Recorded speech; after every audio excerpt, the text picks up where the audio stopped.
seeing that shift in body composition towards central adiposity, so weight gain around that central like lower belly area, and then also, as you said, in the chest, basically gynecomastia and excess fat tissue in the chest. Those are both telltale signs of excess stress hormones, which, as we're saying, comes with excess estrogen and tends to also come with a lack of the androgenic hormones. So I'd say from the body composition side, you have that, and then either a lack of muscle mass or trouble putting on muscle being the telltale signs when we're looking at body composition. You can look at every kind of body system and see a parallel effect, like strong focus, like from the brain side, like strong focus, good relaxed demeanor, not getting angry at the drop of a pin sort of thing, like that sort of ability to be relaxed and patient, but also have some assertion. I think that those are kind of characterizations I would make of more androgenic tone, essentially.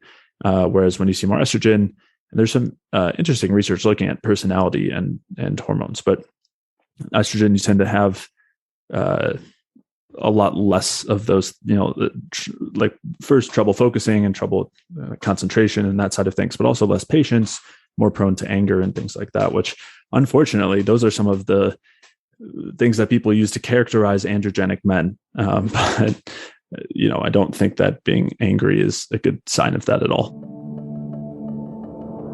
Welcome to The Body Never Lies. I'm your host, Leila Lutz. Each week, myself and experts from around the world help you uncover the secret ways your body communicates with you to empower you in your own individual health journey. I feel like we've spent a lot of time on the show talking about women's physiology. We've really been talking about general physiology, but we talk quite a lot about women and women's topic and how the body never lies about health. So I wanted to dedicate an episode especially for men. Can men really tolerate stress more than women, physiologically speaking? Is fasting more suitable for them than women? Why do men get man boobs? Why can't some men put on muscle mass and others can? Is there really such a thing as andropause, i.e. as you get older, your libido and everything decreases, just like women have a menopause? Are fish oils going to save men from neurodegenerative disease and heart issues?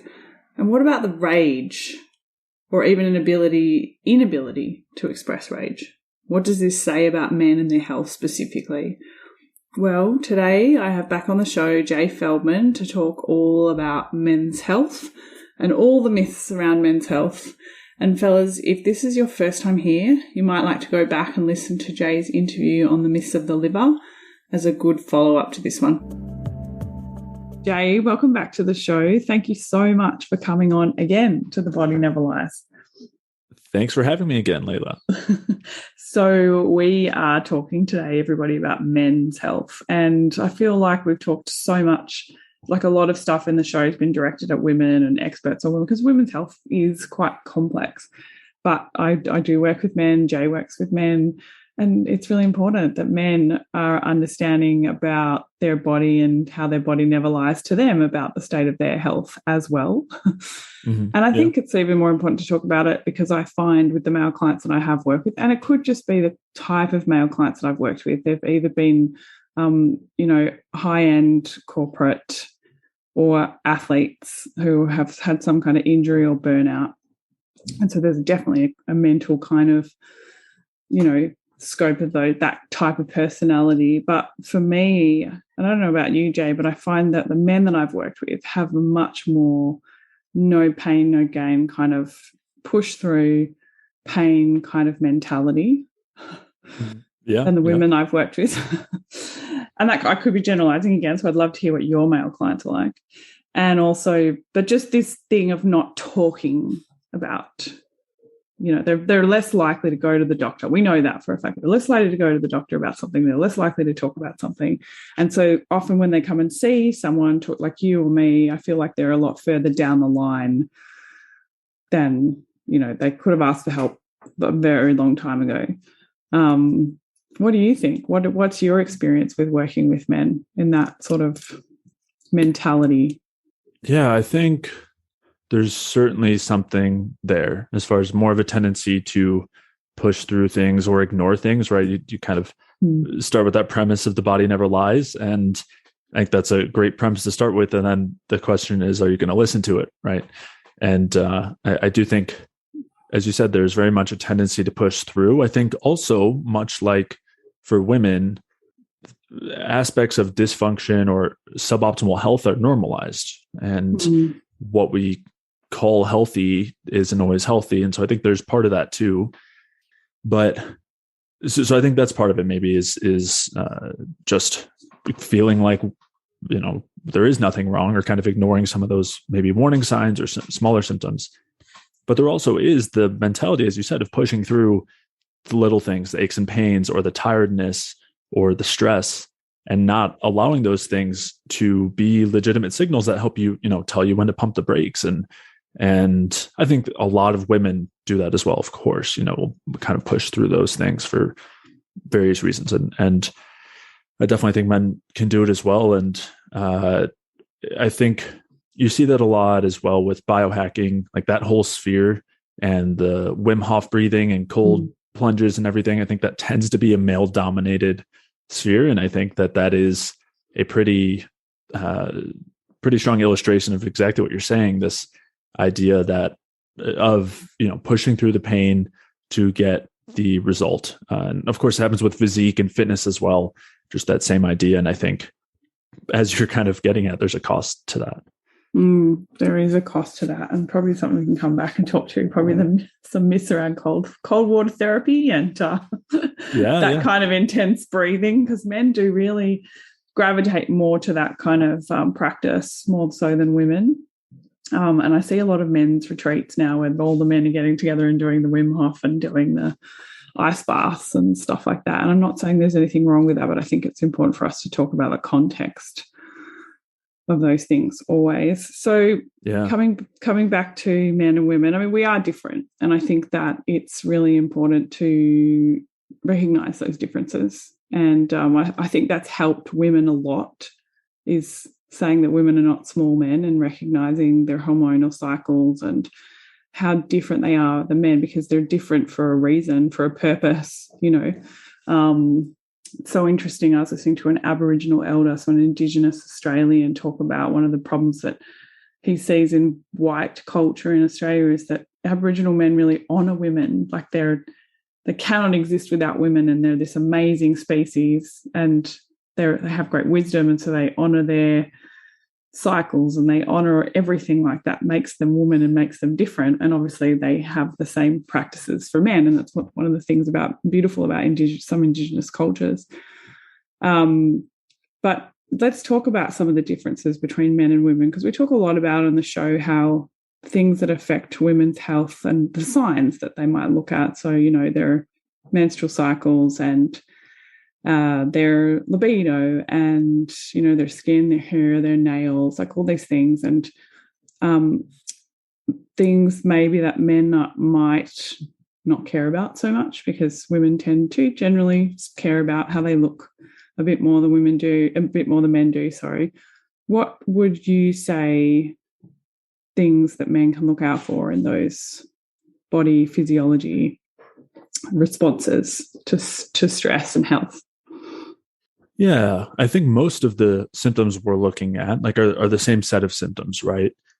Some of the basic signs of low metabolism, meaning being cold body temperature, cold hands and feet, trouble focusing, low energy. We were talking about this earlier, needing to run on coffee, or any sort of stress-inducing mechanism, whether it's Wim Hof breathing or the cold ice plunge, or again, something like coffee or some sort of stimulant to get through the day.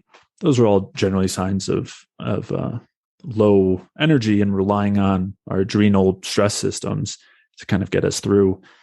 And of course, you have other symptoms that you mentioned as well. Skin, hair, and nails, hair, and nails. I would say also, again, you have the sexual reproductive side, and most of the symptoms are parallel, right? Low libido, low sex drive, trouble with performance. But one thing that I think allows, at least in that regard, for men to ignore and push through a little bit harder or faster, is that some of these symptoms tend to be less apparent, right? So women, first off, you have a monthly cycle that tells you exactly what's going on. And it's not necessarily symptoms that are easy to ignore, right? They're often very much apparent, very present. And that makes sense, right? In talking about some of those differences for women, as far as reproduction goes, a woman, just from the reproductive side, a woman has to be metabolically and nutritionally capable of producing another human. And that's quite a feat. And obviously, a man doesn't have quite the same role there. And so because of that, it takes a lot more typically to affect sexual function for men, or at least it's not quite as apparent, but it certainly is there. And men, as far as clients that I see, struggling with sex drive, struggling with libido, tend to be pretty common byproducts of other issues. Another huge one being gut health, and whether it's bloating or constipation or anything else along those lines. Again, poor sleep, which tends to go along with excess stress, pushing through things. These are all symptoms that tend to go together and are just as much signs of poor or struggling or suboptimal metabolic health for men as women. So we talk a lot about metabolic health on the show, and for those people who are listening, and basically we're talking, we might have a lot of new listeners, we're talking about men's stuff, but basically we're talking about the body's ability to create energy from what you're putting into the body. So that energy is used to create more cells, which is what we're made up of. It's a whole conglomerate of cells. So that's our anti-aging process and our renewal process, and as well as create muscle, grow hair, skin and nails, like all these functions that we have to perform. And then when we are in a low metabolic state, our body starts sacrificing these functions. And so we use them as practitioners to say, well, how much energy does this person have, and what can I do as a coach to help them get their energy back? So, but it's speaking of that in terms of energy, and we're talking about this adrenaline kind of complex, like this. Let's talk a little bit about that, because we live in this culture where we don't eat breakfast, we just drink coffee.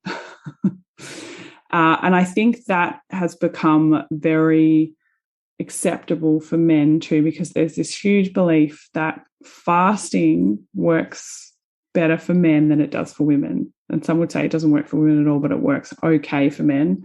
And so especially in that corporate space that I was working in with clients, we would see a lot of men who would just get up in the morning and not eat breakfast, have a coffee or two on the way to the office, and wouldn't eat till about lunchtime. Let's just talk a little bit about that, process and what's wrong with that. And I think definitely men are more attracted to that, going without food for long periods of time, and why that might be. Yeah, absolutely. And I don't know if the men you're describing were doing that intentionally or just kind of naturally, mostly skipping breakfast and having coffee, because I think both are pretty common. I think it's much more common for men to, as you said, just kind of skip breakfast. And then, of course, the intentional intermittent fasting, which is even like suggested as something to support hormonal health, which is very much not the case. And so as you're kind of saying, there's this notion that fasting comes at a cost for women. And I think that's because a lot of women, kind of going back to that sensitivity we talked about before, we're noticing negative effects from trying intermittent fasting, especially on the hormonal side. And as we're kind of saying, it doesn't mean that the same thing isn't happening for men, but just that it takes more to get to the point where you would notice it. And while that might be the case, you also do see it pretty clearly in the research that fasting causes those same hormonal imbalances as it would for women. So you see the increased cortisol and stress hormones from fasting. You see the depressed thyroid activity from fasting. You see depressed androgens from fasting.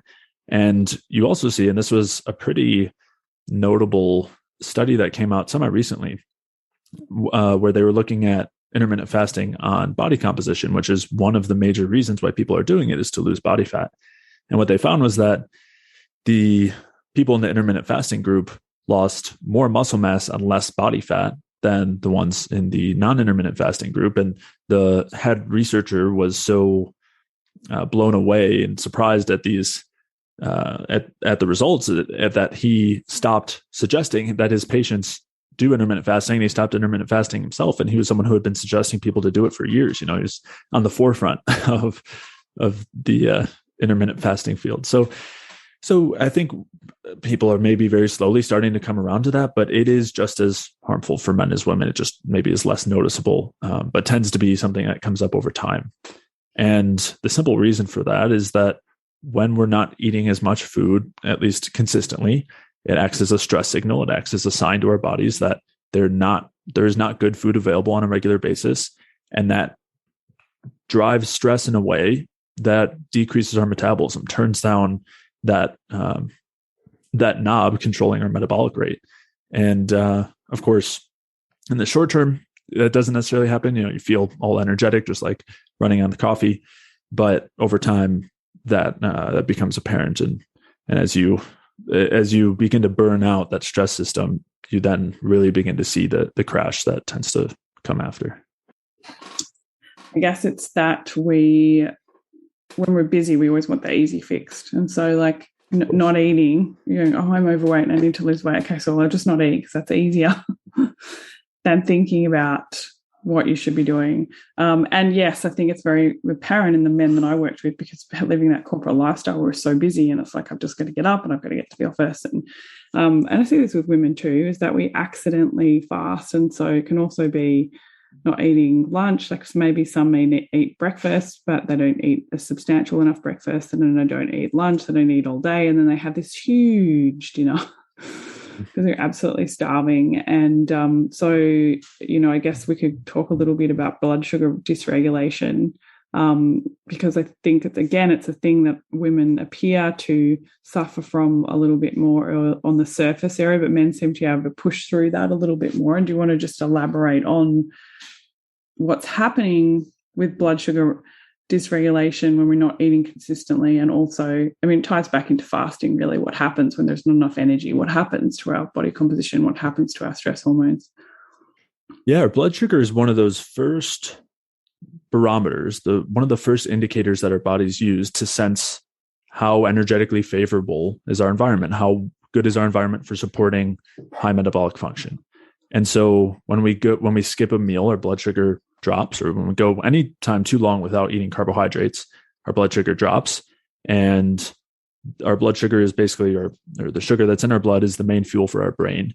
And so it can't drop too far before there is a major crisis. So we've got these backup mechanisms that get kicked into play to bring the blood sugar back up. And that's our stress hormones. And it starts with glucagon, and then we have adrenaline and cortisol. And growth hormone is kind of one of those as well. Maybe we'll circle back to that later when we talk about hormone replacement. And so any time that we are allowing that blood sugar to drop and be propped up by the stress system, that acts as a signal that, again, there's not a lot of great food available. We don't have a lot of carbohydrates to power that energy production system, and it acts as a signal to decrease our metabolism. And so, again, whether it's skipping breakfast or having breakfast and skipping lunch, or just not having enough carbohydrates with the meals, all of those will have that same effect. And as you said, I think it's something that a lot of people get used to, or a lot just get used to kind of pushing through, whether it's intentional because they think that it's healthy, or it's intentional because, as you said, they're putting other priorities or other things as priorities. They're prioritizing other things like the corporate job, right? The money, and understandably so, right? There's not, we're not given much of a choice in our society, but obviously I think that's a major problem too. But yeah, I think the fact that we are prioritizing work so much, and the amount of energy and effort that goes to that and comes at the cost of our health, I think becomes apparent in these kinds of situations. I don't know if it's that sexy to bring your lunch to work either, is it? That too. That's it's a lot. My husband obviously takes his lunch to work when he goes into the office, and everyone is amazed at how much food he brings in, and wow, that's a real meal. And so there's no sandwiches and stuff like that. He's bringing a lot of food because he goes to the gym at lunchtime, and so it's really interesting. I always find the corporate view of fueling yourself and taking care of yourself, and it's not something that's there's not a lot of value placed on it. It's like, we've got work to do, eat later, or whatever. And I think that my husband would eat a lot more food than his colleagues, and that surprises a lot of people, I think, as well. So there's a lot of feedback about corporate culture, whereas in our work culture, Jay, I guess, like, if we were at a conference together, we'd all take a break, we'd all bring our cool bags, we'd all have our meals planned out and timed, and we'd be worried about losing our muscle mass. Yeah, of course there's no pro-metabolic conferences yet, but I'm sure the first one will include like an orange juice fountain or something. Right, and we're breaking every 3 hours so everyone can eat. So yeah, I think this is really important, right? It's the environment that we're in, it's the society that we're in that doesn't support the lifestyle that we should be living. It's pushed us so far away. And then how do you as a person, carve a way where you can actually do what you need to do that's different from the society that you're in? And I think in corporate culture that's really hard, but it's doable, of course. And of course, so then it's much more culturally acceptable in workplaces, I think, to be fasting and doing all that kind of meal skipping and stuff like that, and having those big corporate dinners or lunches or whatever. So there's this real inconsistency with how much energy is going out and how much energy is coming in. And I think it's a shame, right? Because so many men think weight loss is really complex, or changing their body composition, like putting on muscle mass, is really complex, but we have to start at that real foundation, basic level of like balancing blood sugar and, eating the right amounts of fats and carbs and proteins for your body. So I guess there's another one too. I think that men think that they can live without carbohydrate and do those kind of more keto, there's so much. I feel like everything I'm reading now, because I work with so many women now, as I used to work with so many men, it's like, oh, but men can do that. It's just women can't do that.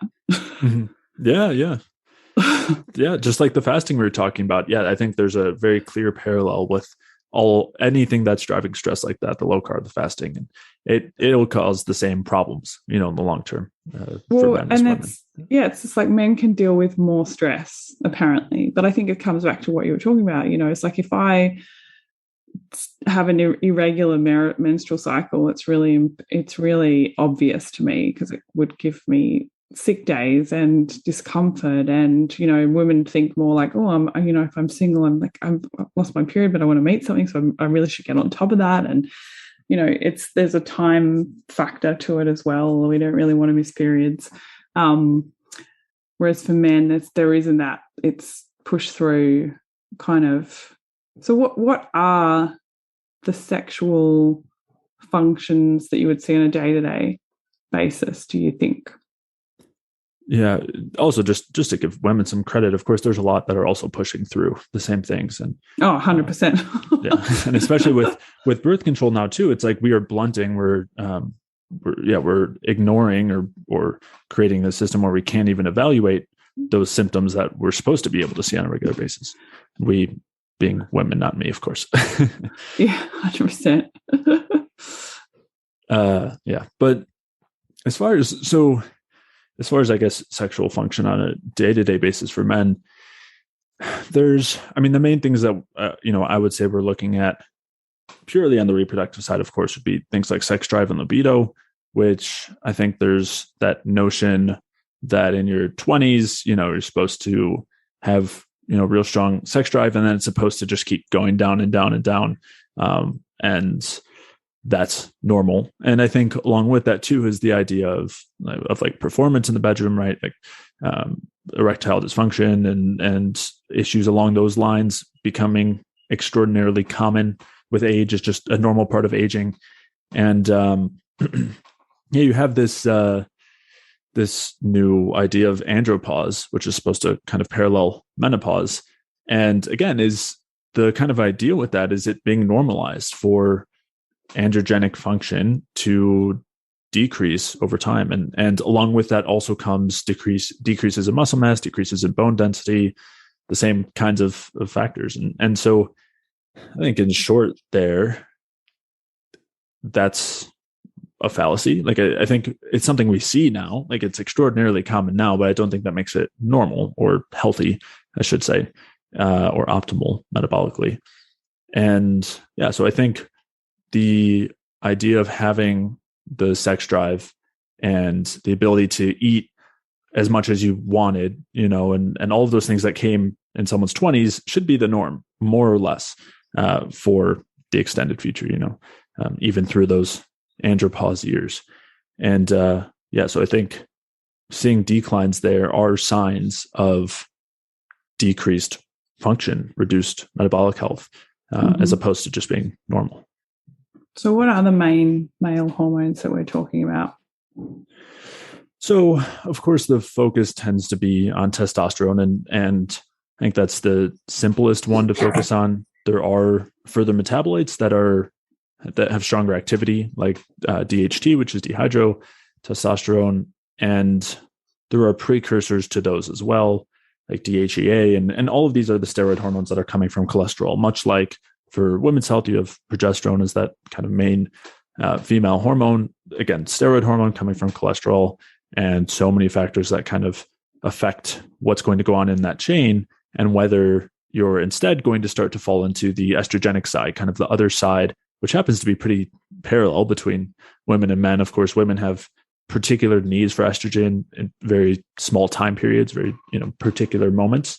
But in general, excess conversion of the steroids toward estrogens is a sign of hormonal imbalance in both men and women. So you see that in men too, kind of this androgen versus estrogen balance, so to speak. And that, when you're looking for those kind of estrogenic markers, you're seeing the various, estradiol, estrone sulfate, like there's a handful of different metabolites. And then you also have prolactin being, especially if you're looking at blood tests, prolactin tends to be the best indicator of estrogen status as far as the blood goes. So yeah, that did that answer your question?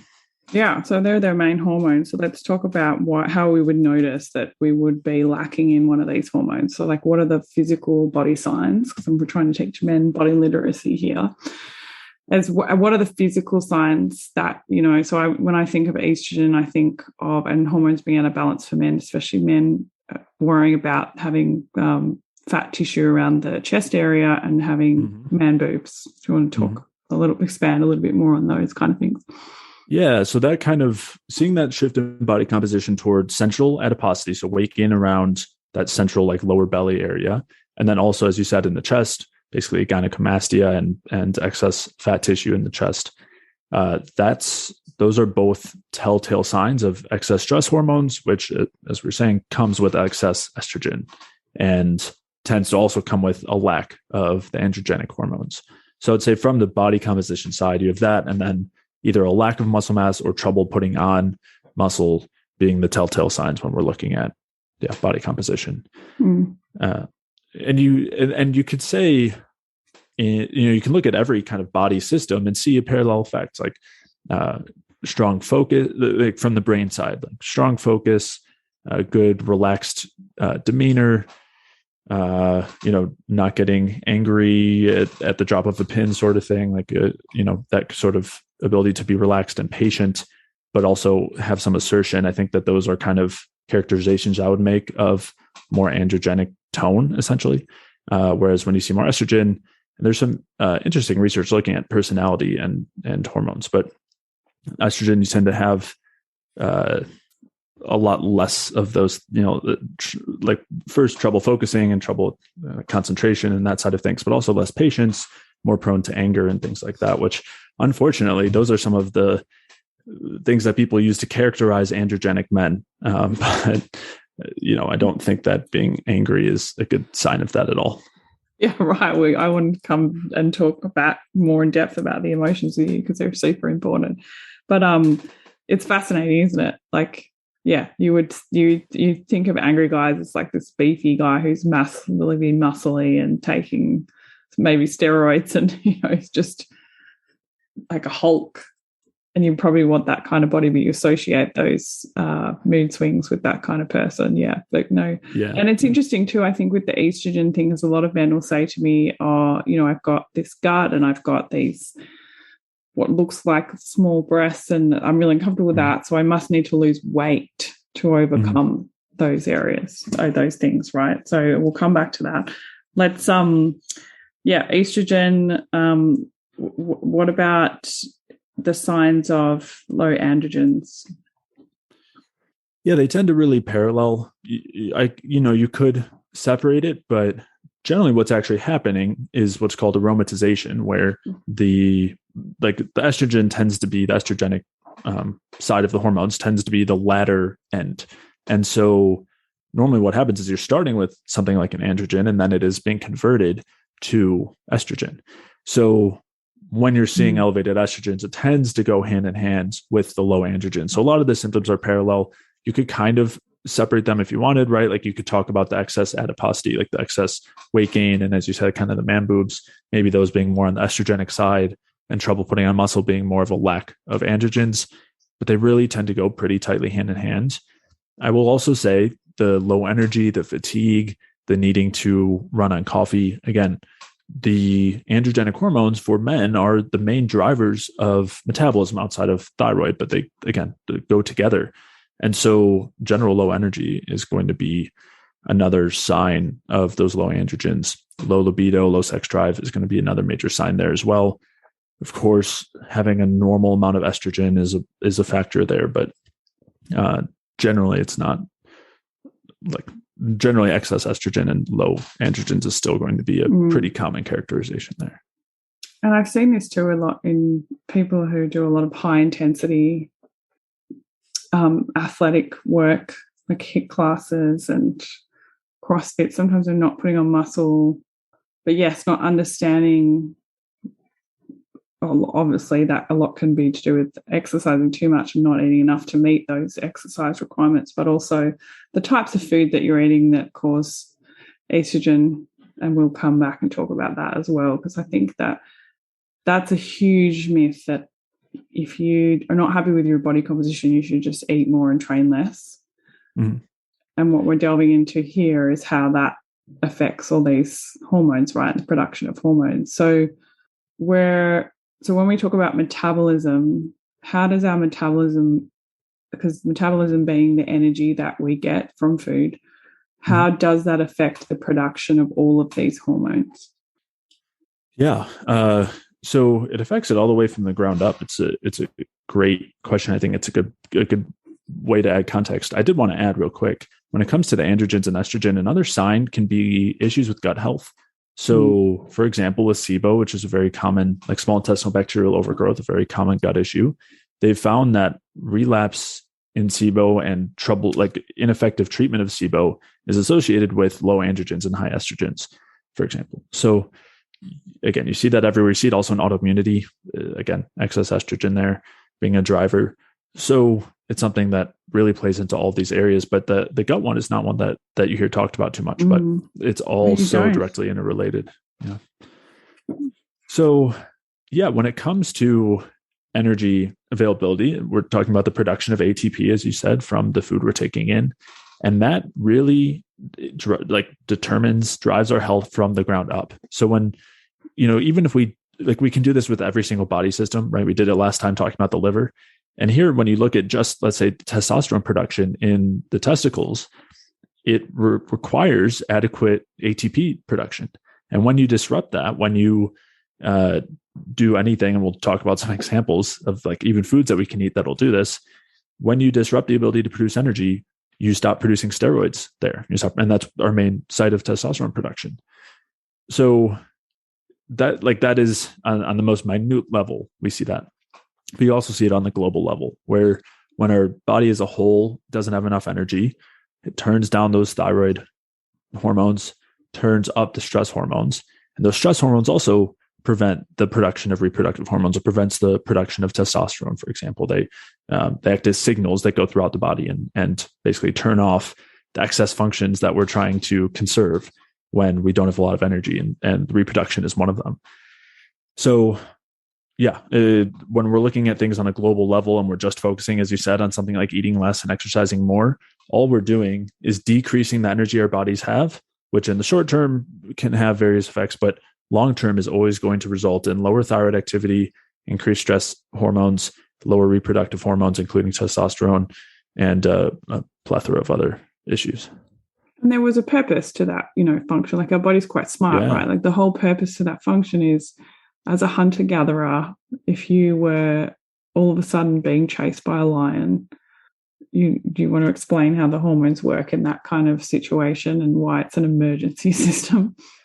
Yeah. And maybe even talking about something a little longer term, like a famine, right? Like you go through a period of low food, which people try to force on themselves now, but back in the days, you were saying hunter-gatherers and whatnot, but just all organisms can go through periods of a lack of good quality food. And when they do that, and we'll just talk humans, like if we do that and keep our metabolism at the same rate, we're going to wither away and die very quickly. So instead of doing that, if there's not, let's say, enough food available, which is just a proxy for energy, if there's not enough energy available, we turn our metabolism down so we can survive. And the other thing we do is we start to direct energy away from a high functioning brain, away from well functioning digestion, away from a reproductive system and reproduction, because those are all things that we can worry about in the future. Right now we need to survive. And so we stop putting energy towards those things and we try to conserve as much food as possible and store it as body fat. And this is not like this, we're painting this nice picture of, this evolutionary picture. Here's what would have happened back in the day. But that picture is something that's being superimposed on the physiology. This is very clear, like decreases in body temperature will happen when you go a while without eating. Decreases in metabolic rate happens when you go a while without eating. And you don't have to fully starve yourself to see those effects. Fasting will do it. Low carb diets will do it. Excess polyunsaturated fats will do it. So these all make sense in a biological context. As you said, it's not like our bodies are doing this just because it happens to be that way for some random reason. It's an intelligent, adaptive response to a lack of energy. It's a way to try to conserve and survive until hopefully there's more energy available. And we've just gotten a little confused in our modern day because so much of what we're doing, even if we're eating enough food, so to speak, inhibits effective energy production because it's nutrient poor. It has a lot of polyunsaturated fats or various other issues. And we end up being put in the state, even though we're not actually experiencing a famine.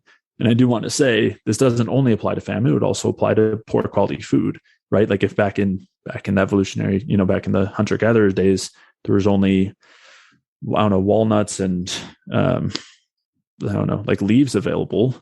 And that was what we were surviving on. That would still want, because those are such poorer foods compared to other things that are available, it would have the same effect. 100%. And I think it's also important to realize because people often say, but hunter-gatherers had famine periods and they fasted and that's why they're so healthy. And the context with that is they would have those very random occasions in their life, whereas we're seeing clients who are in this chronic stress as if they're in a famine or they're being chased by a lion 24/7, like just constantly. And the challenges that we have in our society, like if you were a hunter-gatherer back then, you would have been with your men, your tribe, and you would have been working on something together. Whereas now in this society, we tend to go home and sit on Facebook and call that, connection. And you would have been in the sun with your tribe, whereas we're sitting there under the blue light pretending to have a relationship with people online. So the context of what's happening in that environment is creating what's happening in the physiology, right? And I think that as well, this idea that men could run for miles without food and be chased by a lion without food. You want to talk about what happens in that context when you have to all of a sudden do physical activity without fuel. Yeah. Well, and I do want to say, even if those things were happening for short periods of time in the past and we have all these ways to deal with them, it doesn't mean that those were supportive of our health. Those could have been the things that were holding us back. from wherever we could have been, whatever potential we do have. So, well, you see that with evolution, right? Like our brains have grown bigger the more food that was available to us, the more glucose that was available to us, when fire became available to us. So our brains get bigger with the more resources that we have. Yeah, up until grains, right? Up until agricultural revolution, and of course, that being a detail where it's not just about the calories, of course, which is what we're kind of saying. The quality of the food and what is involved in that quality really makes a difference too. But yeah, so again, it kind of goes along the same lines as just because we can do it doesn't mean it's beneficial for us, and just because it was something that we had to do doesn't mean it's beneficial, and that gets into a much larger question and discussion about evolution and adaptation, where some people will say that we adapted toward that, which means that that's what we should be doing. But as we're kind of getting at, adaptation doesn't mean positive or negative. It just means a change to respond to a stimulus. And so that change, as we're saying, could have resulted in decreasing brain size because we couldn't feel it that well, among other things. So yeah, just because we adapted in a certain direction doesn't mean that is supportive of greater complexity and health or lifespan or whatever parameter you want to use. So when we pair the biological lens with what's actually going on physiologically, I think we tend to see that clearer picture of the cost of that sort of stress. Again, this idea that we can do those things and we can push through those things is great, and that's what's allowed us to survive. But it doesn't mean that doing less of that wouldn't have been better. And we have the ability to manipulate our environment considerably now. And I think that offers us a lot of opportunity. And this is, again, kind of a much larger, like another piece of the discussion here is this idea of hormesis, where the small amount of stress from that run without food, that fasted cardio, is going to cause a defensive response that makes us stronger. And again, I think it comes back to that idea that it might make us stronger, but at what cost, right? At the cost of our reproductive function, at the cost of our brain function. There is always a cost involved when we're talking about an adaptation to a decrease in energy availability. And when we talk about an adaptation to an increase in energy availability, we see the opposite. We see that results in increased complexity. So I know that it like sounds very theoretical, and I'm happy to kind of, I don't know if we want to dig into some other like practical situations, but the short of it is that fasted cardio is as bad as fasting is, plus the extra stress from the cardio. And we know that all of our stress systems get activated just from exercise alone when it's like long distance cardio, and adding lack of fuel to begin with is just going to amplify that stress. Well, yeah, I mean, I think it comes back to that basic thing that I try and explain for everybody, is that you need a certain amount of energy to run your body. And if there isn't enough, the body will choose, well, I'm not going to give energy to X, Y, and Z because I need to do A, B, and C, or I will die. So, so this idea that we always burn fat when we don't have any energy in the tank is null and void, because it's, do you want to explain that? Like, there's a certain place that you will do that, but it's not very long lasting. Are you talking about if someone's fasting or exercising and trying to burn fat? Yeah, or just even that, you should train more than you eat, and the output should be more than your input. I mean, we have this assumption that, okay, there's not enough fuel there, so what I will do is I will burn fat and I will lose fat. Right. And the burning fat part isn't necessarily wrong, but the losing fat part is not a given, right? And so some people were very surprised to see some research where they put people on a low carb diet and they saw much higher levels of fat burning, but they would lose less weight, lose less body fat. And that's because there's the whole other part of that equation is not just how much fat is getting burned, but how much fat is being deposited in the fat stores. And when you're running in that fat system, you have much higher amounts of stress hormones, and you're going to be encouraging the storage of much more fat. And that's kind of what you're getting at, is that when you have a deficit, and I would say an energy deficit, in the short term, sure, you might be losing some body fat, but over time, you're going to increase the signaling. You're going to amplify the signaling of fat storage. And that's why that the yo-yo dieting experience is so ubiquitous. And I see it with women, I see it with men, where people will talk about how they did their last cut, they did their last diet, they exercised really hard, they lost all their weight, it was great. And then over time, it started to come back because, they couldn't keep up in that energy deficit. It was taking too much of a toll. Well, then the next time they do it, they have to work harder to get the same result, or they try to work just as hard and they don't lose as much body fat and it comes back faster. And that tends to happen more and more over time until someone's weight has ballooned up and they're not feeling good. And the same diet they were doing before and the same exercise they were doing before isn't cutting it. And now they're stuck. And so I see, unfortunately, a lot of people in that state, and luckily a lot of people before that state too, but that is the product of the eat less, exercise more dieting mentality. It's a short-term gain that doesn't last too long, and it also comes with diminishing returns. Yeah, I did a little video on my Instagram in some weight loss stuff, and I was talking about specifically 2 male clients of mine, and I was really surprised when they came to me that they both they were training partners, and they came both with their DEXA scans and all kinds of things, and they both were on about a 1,700, 2,000 calorie diet. And that was the only way they could maintain the body weight that they wanted to maintain. Yet the amount of training volume that they were doing, I would have put them on 3,000 plus calories. Yeah. I can't tell you how many times someone will be doing, and these are the people who are working out really hard. Like you're saying, they're working out and burning 1,000 to 2,000 calories just from their extra movement on top of their basal metabolic rate. And they're barely eating 2,000 calories. They're like, I have to do this. Otherwise I will just keep gaining weight. And that is like the picture of low metabolism and getting stuck in that dieting cycle.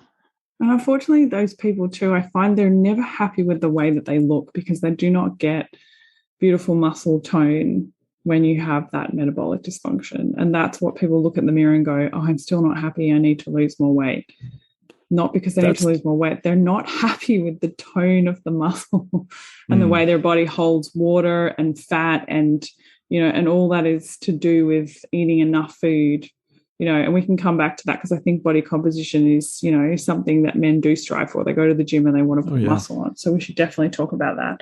But so then coming back to the hormones though, so we're trying to do all these things to lose weight, but then what's happening to our testosterone? What's happening to our thyroid hormone?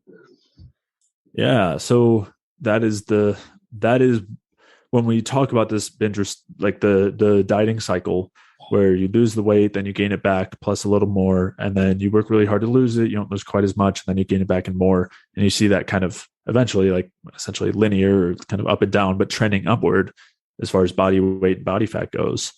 The reason why whatever you did before is not working as well now is because of the hormonal response, or the hormonal response is driving, or this situation of, as you said, lower thyroid and lower, in this case, androgens and higher estrogens, that is making it so that you're literally burning, if you want to think of it that way, less food, over time. Your metabolism is quite literally going down. And so that's why it's getting harder and harder to lose the weight. And that's why the weight comes back on easier and easier. And yeah, these hormones tend to be mediating that process. So then you're, it's not understanding how much energy you need to make your hormones. Yeah. Of course, the opposite of this is like, it's not as simple as just how much you're eating, right? But 100%. At the base level, the amount of energy available will determine the hormonal state. Like, that is, the hormones are responding to the energy state. When our energy availability is low, that's why we activate the stress hormones. Like we said before, if we're starving or if we're running, we have to activate our stress systems to mobilize that fuel and bring more energy available, like up to the surface essentially, because otherwise we'll run out of energy and we can't keep running anymore. So these are all like really helpful adaptive mechanisms, but they're driven by energy, and then the hormones reflect that. And anything that drives us toward a lack of energy is going to drive us toward low androgens, low thyroid, high stress hormones. And then anything that does the opposite, that increases the energy available, then has the opposite effect on the hormones. And that's the flip side that, when I'm working with people and trying to shift everything toward. And I think, so coming back to the sexual health part, like I think men think it's as simple as wanting to have sex and not wanting to have sex. Whereas I think there's varying degrees of like being able to ejaculate, being premature ejaculation, all these kinds of things, right? Do you want to sort of elaborate on a few of those things that are signs that men can look for? Yeah. So I think all of those things are important signs, right? And there can be some specifics and some uniqueness to each one. So, for example, premature ejaculation tends to have a correlation or relationship with excess serotonin, which is often caused by some gut dysfunction, some gut issues. And so that's one that can be pretty common. As you said, also not being able to ejaculate. There's another symptom that I've seen a handful of times, which is post-orgasm illness syndrome, or which is called POIS, or just basically a situation where somebody has symptoms after ejaculating, and sometimes they'll last a couple of days, whether like fatigue and low mood, and those are also signs typically that's one that tends to really be correlated with excess estrogen and a lack of those androgenic hormones. And again, of course, almost any symptom of poor metabolic health will be associated with those things, because those are associated with poor metabolic health. It's kind of like, the two sides of the same coin. So a question then, do you think, just on that post-ejaculation issue, because there is a lot of, some men will say, well, I can't have sex. When I train, if I had sex the night before, I don't train as well. Do you think that is a natural function, or do you think that it could be linked to this post-ejaculation? Because it does tie back into athletes as well, and trying not to get athletes to have sex before a competition, or, that kind of thing. Have you looked into that much, or having experience knowing about that kind of stuff?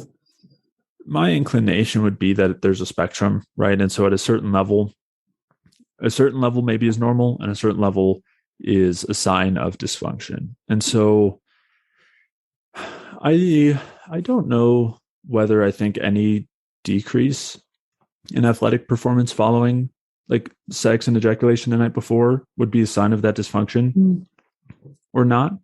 I would guess, again, this is something, at least that as far as I know, research tends not to be looking at, right? It's not like this is like they're studying these sorts of effects of how frequently someone ejaculates, or the time after that, how long, and then testing performance. Maybe there is some research on it that I haven't seen, but this tends, unfortunately, to be one of those areas that is not really looked at in the way that it could be. But I would probably lean toward the idea that if someone's noticing, is having any noticeable performance decrement the next day, that's probably a sign of an imbalance of suboptimal metabolic health. And I think I see it more in endurance athletes. Yeah. And of course, you've got a chicken or the egg situation there too. Right.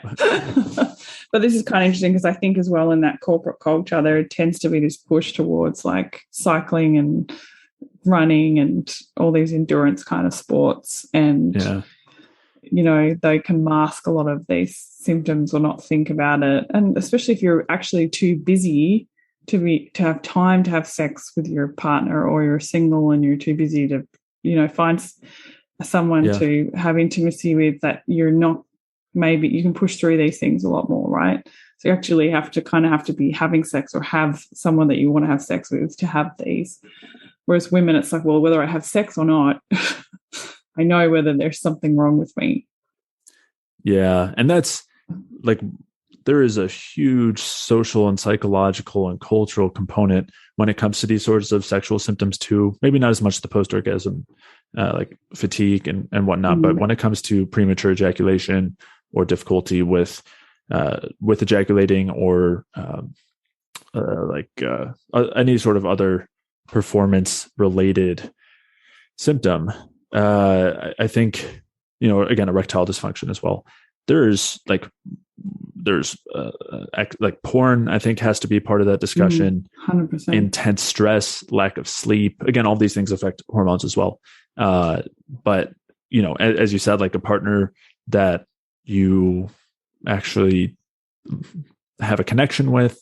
Yeah. There are so many factors there that, I mean, I think societally, both men and women were unfortunately just very sick, and Yeah. that is all Yeah. aspects of our health, right? Like not just the Yeah. food that we're given, but all these other areas. And so, yeah, we certainly can't ignore those things. And it's a long conversation to have. It's But a I will really say, long conversation. yeah, but what I will say, and I like that you were kind of bringing this up, is it reminded me also, I would really say that I think sex and ejaculation from the male side should be more of a constructive activity or constructive thing to do that is way more supportive of health physically and emotionally than it is a cost, right?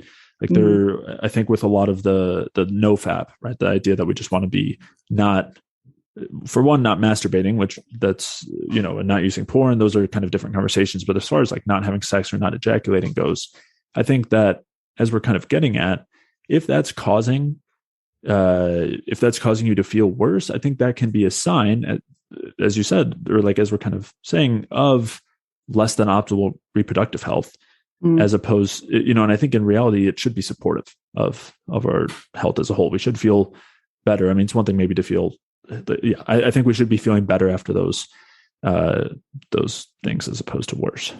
And I think it's something to really pay attention to as well, because if things like serotonin and looking at Parkinson's and all those kind of hormones, like we have signs of these degenerative, neurodegenerative, physically degenerative diseases that if we were just more willing to talk about our body and how it doesn't lie to us, that we would be able to address them much sooner in life. So you were talking about ejaculation and serotonin being a problem. Well, I know, like I was saying before, serotonin and Parkinson's and Alzheimer's, there's a huge link there. And Tomo talks a lot about that on his website. He's really into neurodegenerative diseases and metabolic function.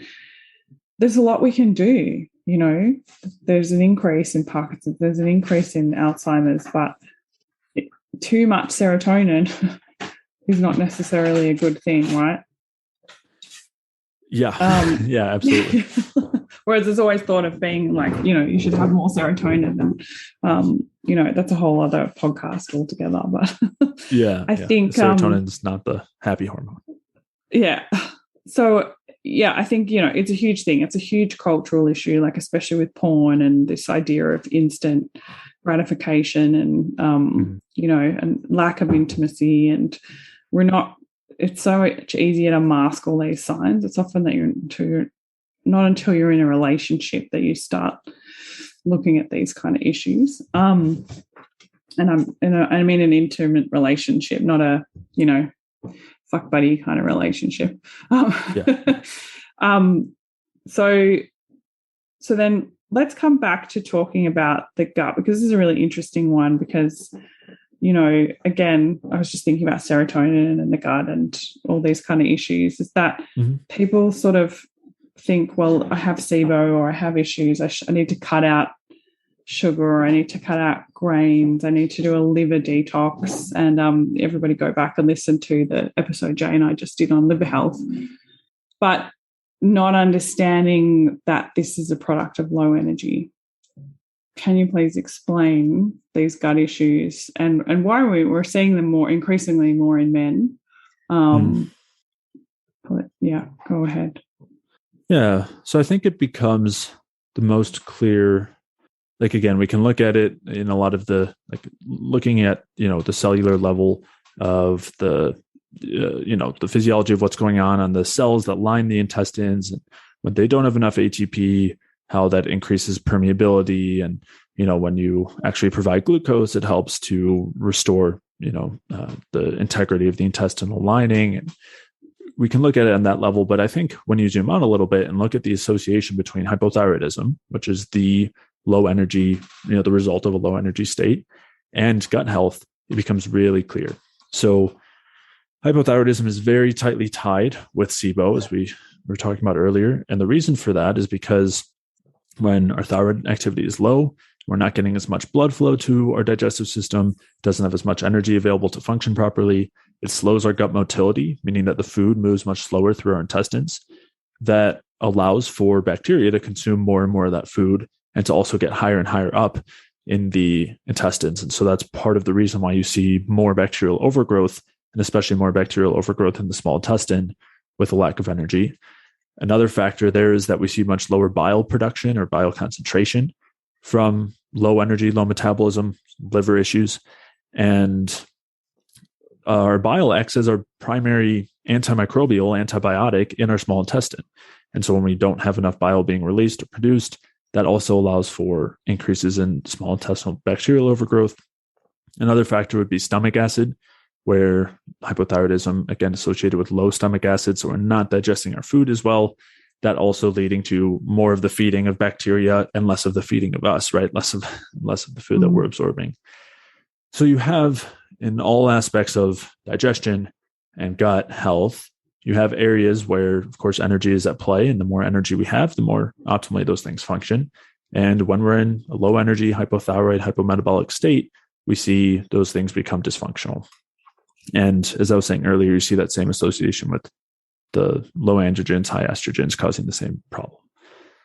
And so you were asking, does that mean we have to avoid foods, right? Does that mean we have to avoid sugar? And of course, the short answer is no. That doesn't mean we need to just avoid sugars, avoid carbohydrates. In general, I've seen a lot of people who have gut issues, something a lot of my clients are coming to me with issues there. And a lot of them feel a lot better when they remove, when they go on a keto diet or when they fast. And it's what I would say is that those are situations where you're just avoiding the problem. And, there is some value to avoiding the problem in the short term, but I think there's much better ways to do it. So I think the best approach there is to lean into the foods that you feel best with gut-wise. And for a lot of people, it does mean decreasing or removing those harder to digest foods, right? The raw vegetables, the grains, the nuts and seeds. And those are much more likely to cause short-term symptoms gut-wise and long-term as well. So I think most people, as long as they're getting their carb sources from fruits, roots, and honey, maple syrup, maybe some sugar, normally those are foods that they can eat without causing any issues gut-wise, even if they're dealing with a microbial imbalance or some trouble with digestion. Unless it's really a pretty extreme case. I think most people are totally fine still including all of those things. But even if someone, even in that case, of course, we want to be able to, let's say someone isn't doing well with starches like tubers and roots and white rice. Of course, we want to be able to get to a place where someone can tolerate those things. And so I think you have this balance between eating the foods that actually allow you to feel good, because that's part of that will allow for healing, but then also doing some things to support, of course, you metabolically, and then maybe also specifically with digestion and rebalancing the microbes, the bacteria and fungi and whatnot, to help to correct the issue. But as I was saying, the general idea of just avoiding anything that could feed them, plus just trying to kill them off, that tends not to work. I mean, we see a huge relapse rate with SIBO, over 60%.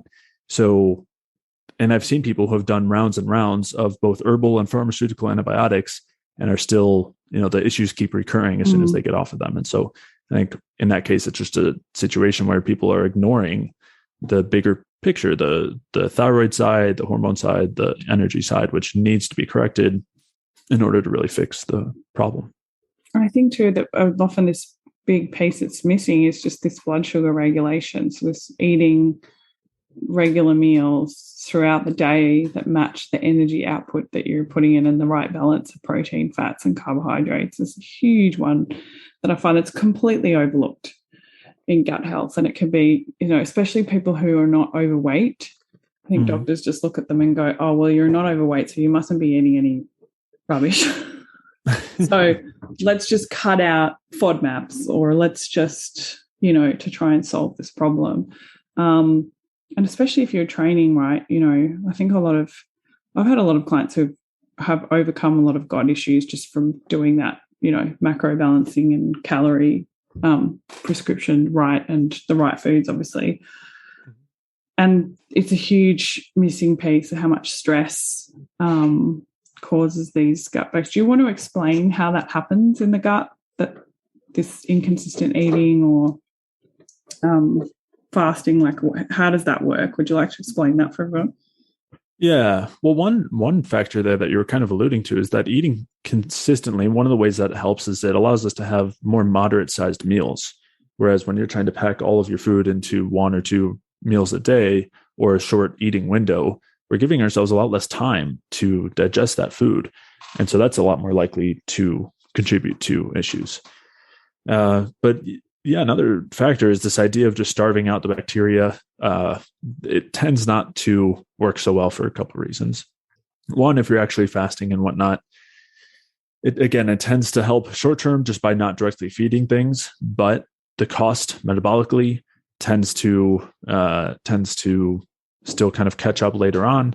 And the other thing too is it's not supporting the aspects of digestion and metabolism that allow for a healthy gut. So I do think a part of that is supporting the right microbes with, let's say, fibers from fruit and those polyphenols and things. So you're missing out on that.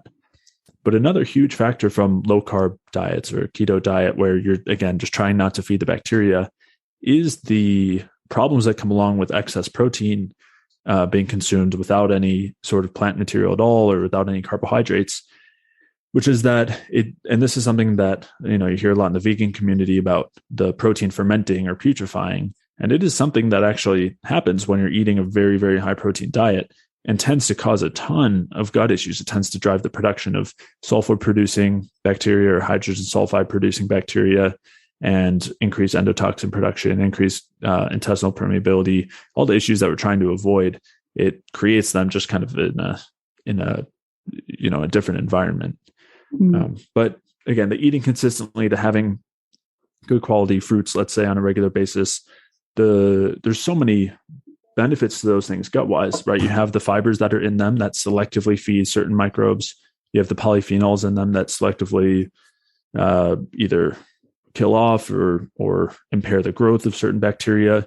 And so those things really help to shape the bacterial balance in a way that supports us health-wise. So I think that's super important, this gut thing, and hope that hopefully people have heard that message loud and clear that we've had on the show many times, is that, starving out bacteria is not going to work. Same goes for parasites and all those kind of things. Now, I know what a lot of men are going to be listening and going, okay, Jay, but how do I build muscle? Because that, men definitely strive for that when they train. Women are a little bit afraid of putting on muscle, and I keep telling them it's so hard to put on muscle. Good luck. But for men, putting on muscle, let's go through some of the key aspects of health that we need to be able to put on muscle and why some men would not be putting on muscle. So I guess like a big one is protein, and having to have an excess of protein and things like protein shakes and whey proteins and all this kind of stuff. I think men typically believe that if they want to put on muscle, they have to go into all of this kind of stuff. Would you like to elaborate on that? Yeah, I think if you ask pretty much anybody which macronutrient is the main one responsible for helping you build muscle, they'll say protein. And of course, muscle is made of protein. Like, yes, but that doesn't mean that we just need to eat more and more protein in order to build muscle.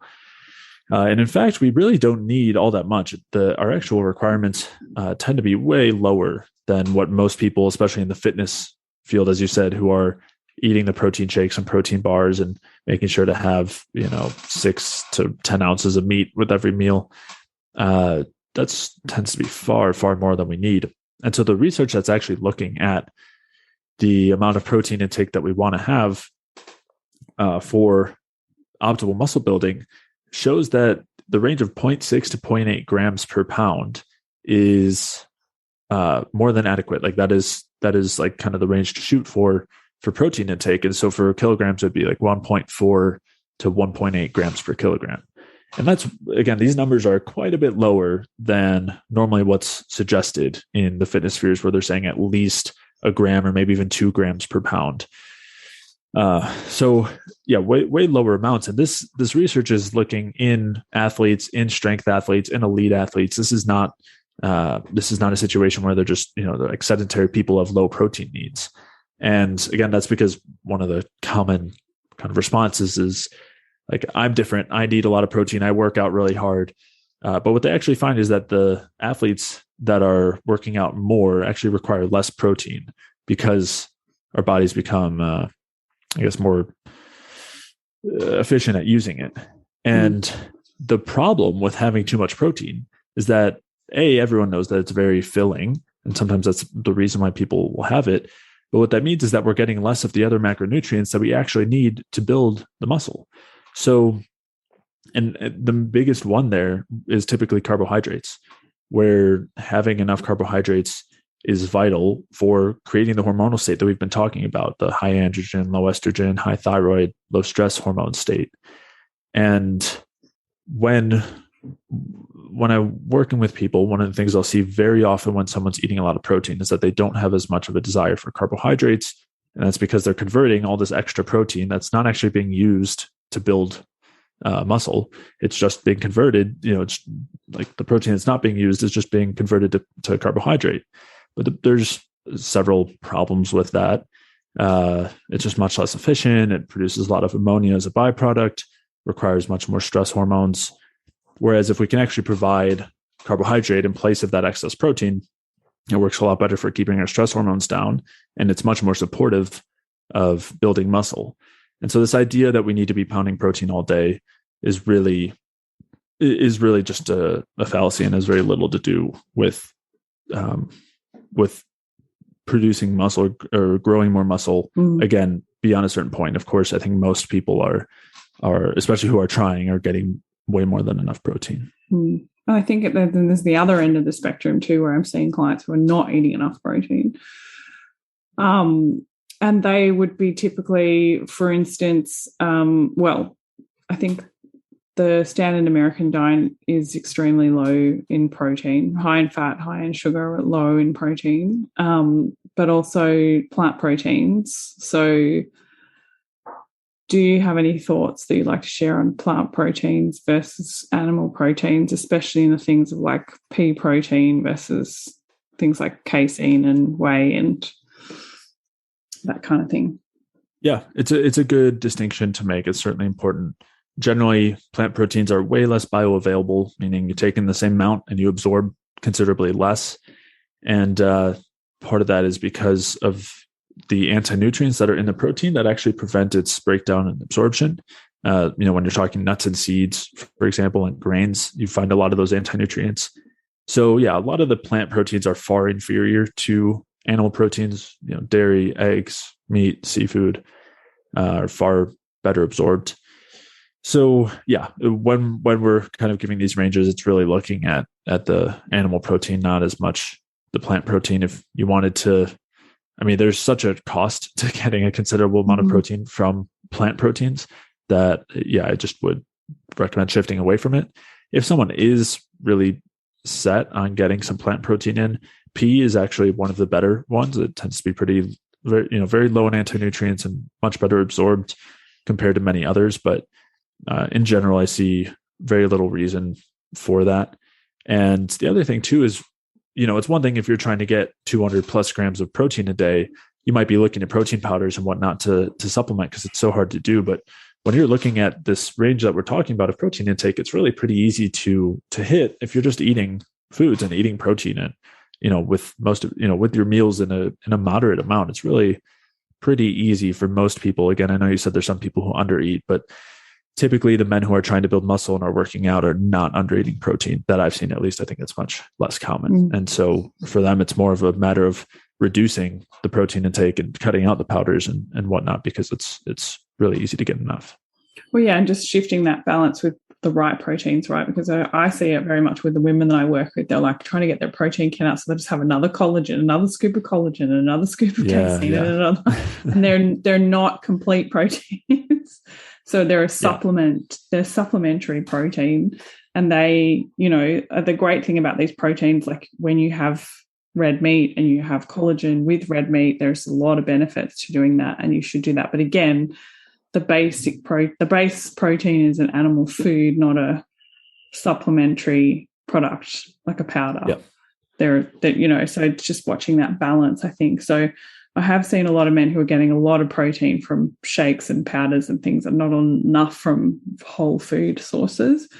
It's really interesting, actually, because I'm in Libby Westcomb's training membership group on Facebook, and there's quite a few women in there who've actually made the change from incorporating more whole food proteins and less plant proteins and less protein powders and things like that. Still having, like, we still promote, she still promotes in the group having collagen and casein and things like that.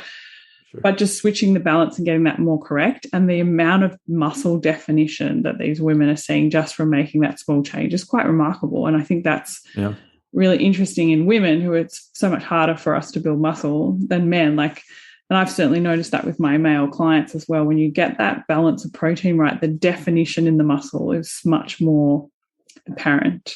Like, it's a cleaner, tighter kind of look, and can, and I think this is important to talk about, because a lot of men are looking at themselves, like I said before earlier in the podcast, that thinking they need to lose weight, but it's actually that they need to change their body composition. Or a lot of men I see who aren't eating the right kinds of foods hold this kind of like water weight over the top of their muscles. So they look fat, right? I'm saying fat in inverted commas, because they're not seeing that definition. And so this is not a weight loss issue. Did you want to touch on that a little bit? Because I'm sure you've seen that, and you've probably experimented on that yourself, right? Like, in your training background and different diets and how they affected your body composition. And and considering the water balance side and the swelling is I think certainly important. I will say I definitely agree, where I've seen, like, there's a stark contrast, right, with women who are just in general trying to eat healthy. It tends to be much more of a struggle to get enough protein. I've definitely seen that a lot. But yeah, I think so. When I first was interested in health, it came from fitness, and it came from wanting to build muscle and getting good results in the gym. And I found it really, really tough to build muscle. And it's not because I was taking in too little protein. Most of what I ate was protein. It's because I was eating way too little as a whole, and that was way too little carbs and fat. Of course, we haven't talked about this as much, but fat is very important for producing steroid hormones like testosterone, and carbohydrates as well. And so I've gone through different periods and found it harder or easier to put on muscle. But the other thing that you're talking as far as water weight is an interesting one. And I think a lot of people, when they cut out carbohydrates, they find that they lose a lot of weight right away. And a lot of that is water weight. And it looks better, right? You can see all this definition. But the fact that there's water weight there and retention of water, that's a sign of inflammation. And typically, if someone is noticing that from cutting out carbs, that it reduces swelling and water retention, that's a sign of poor digestion, maybe a microbial issue, endotoxin from the gut, and not a sign of the carbs being the problems themselves. But I had certainly seen that. And when I was on a diet that included things that I was not digesting as well, especially in large amounts, and this was one thing that kind of a mistake or an experiment that I did when starting to introduce more carbs from my paleo days and low carb days, is I was very nervous to increase fructose intake. So I just was increasing carbs from white rice and plantains in very large amounts. And I was gaining weight, but a lot of it was water weight and water retention, and had that kind of bloated swelling look that you're kind of describing. And I still eat a ton of carbs now. And after that was still eating a ton of carbs, but the problem with those was I was not digesting well, and I had some gut issues at the time. And so shifting away from those and toward much easier to digest foods immediately caused a huge reduction there. And I think that's pretty parallel to what you're describing. And again, I think the cause of that tends to be inflammation. Of course, there can be different causes for that, but I think one of the most common ones is that it's derived from the gut. I think it's such an interesting one, because I had so many people say to me, like CrossFitters especially, when I trained, especially women, when I trained, I was too bulky, and they showed me pictures and I'm like, you're not bulky. You just have all this water weight and swelling on top of your muscle. And if we could get rid of that and we could define the muscle, you would be really happy with how you look. It's not a weight loss issue. Yeah. And excess exercise will do that. I mean, that when you say CrossFit like that, I mean, that's my first thought is swelling due to the excess exercise. And I think a lot of people will notice that when their weight goes up, when they're working out too much, like too heavily or too intensely, it's like that swelling inflammation response. I've definitely noticed that myself. And it sounds a lot like what you're describing. 100%. And I see this is really common too, because you see a lot of men who train and they'll like get tired at 2 PM, so they'll go and train to wake themselves up. Like people are, I've seen a lot of men who are using training like coffee, basically. Okay. Yeah. You know, so they're training twice a day, and one day will be, you know, like they're quite intense, like, you know, and then they'll be doing a sport on top of that, like jiu-jitsu, which is really intense. And then they're saying to me, but I'm putting weight on, or I need to drop calories because I'm not happy with this look. And that look is that water kind of look over the top of their muscle. It's so fascinating that we just have this constant idea that we need to eat less and train more to have what we want. Whereas it's actually a really fine balance of enough food, the right foods at the right time. It's a science. It is. But it also should be really easy and simple, right? Like 100%. The getting there is tough because we have to unlearn so much, relearn so much. We have to like get our bodies to a better spot and recover. But it should be easy and simple to maintain a low body fat percentage, to put on muscle, to not feel hungry every day, despite those things, to be able to get good sleep, to have good sexual function. Like this should be we shouldn't have to really try for those things. Like, you know, when we're eating in the parameters that we talked about, we should be able to more or less have a lot of intuition there. You know, when we worked out, we're probably naturally going to be hungrier and naturally going to be going towards certain foods. And we should be able to get to a point where it's as easy as just listening to that and not worrying about anything else. And it all comes with. And I used to, and there's such benefit to that psychologically too. Like I used to be so obsessed with my body and how I looked and like checking in the mirror every single morning. And I'm sure so many people have had this experience, but I would check every day to see like if what I was doing was working. And I'd be checking after I worked out to see if I could notice, you know, the effects of the workout from the pumps and the increased blood flow and everything. And it got to a point where I just when you develop a better relationship with food and you can eat more intuitively and these things come easy, it just brings such a huge relief and totally not invalidates, but just you don't need like that obsession goes away because it's just not needed, and you can actually relax into it. And it's, I don't know, just a world of difference, especially like it was for me. And beyond that side of it, there's the other side of the constant restriction and always focused on food in such an uncomfortable way too. And yeah, it shouldn't have to be like that. It doesn't have to be like that. It really doesn't. Well, I guess what's a really good way to explain that is that understanding that body composition and maintaining muscle mass, building muscle mass, maintaining muscle mass is a metabolic process. It's not something that you force. Do you want to explain that? Because I think when people get this, like what it takes to build muscle and to maintain muscle, and you know how dieting actually negates that and overtraining actually negates that, you know, and especially in our current environment, you know, like with the current issue that we're seeing, one of the things that has been published quite a bit now is that there are better outcomes with the current virus, the more muscle mass that you have, right? And so the better metabolic function. Can you explain the relationship between metabolic function and muscle mass? Because I think that would be really helpful. Yeah, I think there's, you know, it's one of those situations, of course, where too far in either end is certainly a sign of an issue or it comes at a cost. I think it's tricky, right? I think there's value to having muscle mass metabolically, but I think what's more valuable is generally the inputs that allow for that. So I think what we're seeing here is an association and not as much of a causation. Like when you're doing the things that are supportive metabolically, as you're kind of getting at, the things that are required to build muscle in a healthy way, that's going to result in better health outcomes.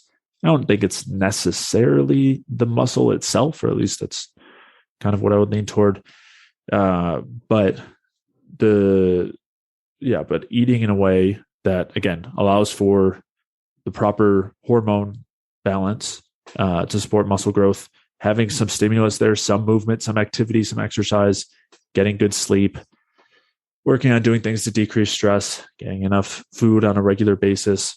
I think doing those things are, again, the main things that help us health-wise and are the main things that help us for building muscle, right? It's like, I guess another way of thinking of it is that the natural response to exercise, the natural adaptation that helps us to get better at it would be to build muscle. It's one of the responses. There's others too, but that would be one of them. And when we're doing things to support our health, we adapt better to that. We do a better job of adapting in a constructive way. And so I think that's like it's kind of a sign of health in that regard. Well, and I think it takes less effort, right? Like, you know, if you are, you know, I think of like two of my good friends, Kitty and Libby, right? Both very different ideals, Libby Westcombe and Kitty Blumfeld, most very different styles of training that they enjoy. But I would say that neither of them ever diet. Yeah. And not, you know, and both of them are able to go on a holiday and live it up a little bit and not come back and go, oh my God, I lost all my muscle mass and oh my God, I put on all this body fat. Yeah. So, you know, they're just two people that I can think of who have this balance in their life where they're not constantly chasing muscle and worried about what they look, but they have this lifestyle where the work that they've put in just upholds itself, if that makes sense. Mm-hmm. It's like what you were talking about. You lose this obsession because it's like, well, I actually live in a way that just supports my body. And yes, they both have significant training stimulus, okay, and that's going to be more than some women want to train. It's all relative, right? Context. But what I guess I'm saying is that I look at them and I go, they're both so metabolic because they're able to maintain the muscle mass that they have without this total crazy, I'm going to give up all my social interactions. I'm going to give up my life. I'm going to give up the time that I have to eat. I'm going to spend half of my life in my fitness pal counting my calories. And then if I go on a holiday, I'm going to have to do a 4-week cut to get back to my physique. You know, it should be something that once you've done the work to regulate your metabolism and increase your metabolism, and you have this beautiful life where you're organized with your food and you know what to eat, you know what works to you, that it just is, you know. Mm-hmm. Yeah. And I think another piece you're getting at too is that there's a lot more resilience, right? When you're in that place, you can handle things being off, right? You're kind of saying like holidays, I'm sure eating at restaurants and, you know, some late nights sleep wise, like not needing to stick to the super strict regimen and still being pretty resilient to that and not have it, you know, not having that derail. Yeah, 100%. And I think a lot of it too, and it comes for men as well, like you were saying, you would spend a lot of time looking in the mirror and checking it out. We can become, I worked as a fashion model for a while, and that was really damaging to my perception of myself. And it was the same, it was constantly like, oh my God, I can't eat this because I have a job tomorrow. And if I get bloated, I can't be on camera with a bloated stomach. And I couldn't train too close to a job because then I would get, oh, well, you're too muscly, because I'd have the muscle pump and, you know, like the opposite end of the scale. But we can, I think all of us have this ego tied into the way we look. And for a lot of people, men and women, that can be really unrealistic. There are certain men, you know, there are certain body types of men that are not going to be as muscly as another type of man. And there's varying degrees of beauty and you know, sexual attractiveness and all that kind of stuff. And I think a lot of us have to let go of those ideals to actually find out what we're meant to aesthetically look like when we have a healthy metabolism. You know, for a lot of my female clients, it's being 5 kilos heavier than they have always tried to be, sometimes 10 kilos heavier. And for a lot of my male clients, it's sometimes going, well, I actually can't physically, genetically build as much muscle as the person I keep looking at in the mirror and wanting to see. You know, it's accepting who you are. basically, I think is a big part of it, and Yeah. what you can achieve. Right. And it's not made easy on us, right? I mean, the fitness models that we're comparing ourselves to are like, we assume that A, that's how they look all the time, B, that they're entirely healthy, C, that they are able to do that fully naturally. And I think, those things tend to be very, very far from the truth. When you see a lot of people, those physiques, when they're not in their, their fitness model periods, they tend to gain a lot of weight back, or they're using a ton of steroid hormones. This is talking about the male models, they're dealing with a ton of other health issues. And I worked as a personal trainer at the gym for a while, and so I knew people who had physiques like that, and some of them were dealing with really intense, significant health symptoms, like telling me I haven't gone to the bathroom in the last 4 days, Yeah. So it certainly is not a situation that's conducive to health, and also seeing the kinds of things that they use for their cuts beyond just steroid hormones, but all sorts of fat loss, fat burners and things. It is not it's a goal that we shouldn't be striving to attain those things. And obviously there's a huge problem media and culture wise with that. That makes it much harder to, right, exactly what you're saying, kind of accept where we're at, which doesn't mean that we can't try to also change where we're at, but kind of relieving the guilt and pressure. And it made me think of another thing too. We were talking earlier about the kind of yo-yo dieting, eat less, exercise more, and how it always ends up coming up and down, but it still ends up trending up. And I don't know of any, every single person, and you kind of mentioned this, every single person who does that always looks back at their older pictures and wants to look like that. It's, it's, if only I can look like that again, and I'll just diet till I look like that, and then I'll be fine. And the tragic part is that never happens.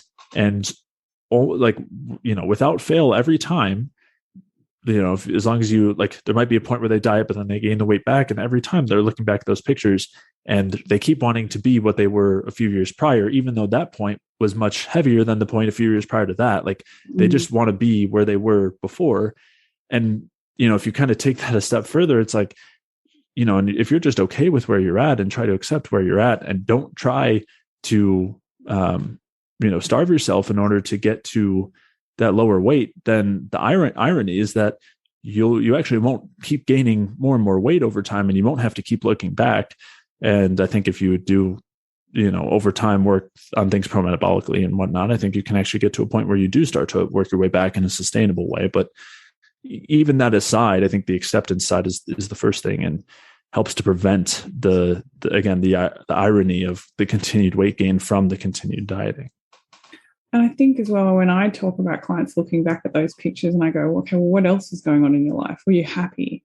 And so if clients will send me a photo of them in a bikini on a holiday, and they'll be like, oh, I was, I look the best ever. And I was like, okay, well, how was the holiday? It's like, oh, well, I spent the whole holiday worrying about putting back on the weight because I was eating so much food on the holiday. And so then my boyfriend was getting really annoyed with me because I was really annoying to go out for lunch with, Yeah. And normally, even at that point, you're still looking back at previous pictures wanting to look different from you do at the time. And 100%. Now you would give anything to look like that, right? It's break the cycle. We have to break the cycle. We have to recognize that if you keep, you can always keep doing that. You can always keep looking back and wanting, having that constant want for something that isn't existing in the present, something that isn't. And was it even healthy? A lot of the women that I work with that look back on that, they're just such low body fat and no muscle mass that it's not healthy at all. It looks a certain way. It looks like, fashion models. Are fashion models healthy? I can tell you, no, I worked in the fashion industry. They're not healthy. And there's a reason why they're all so thin. And, I was that thin once, and I can tell you how I got that thin.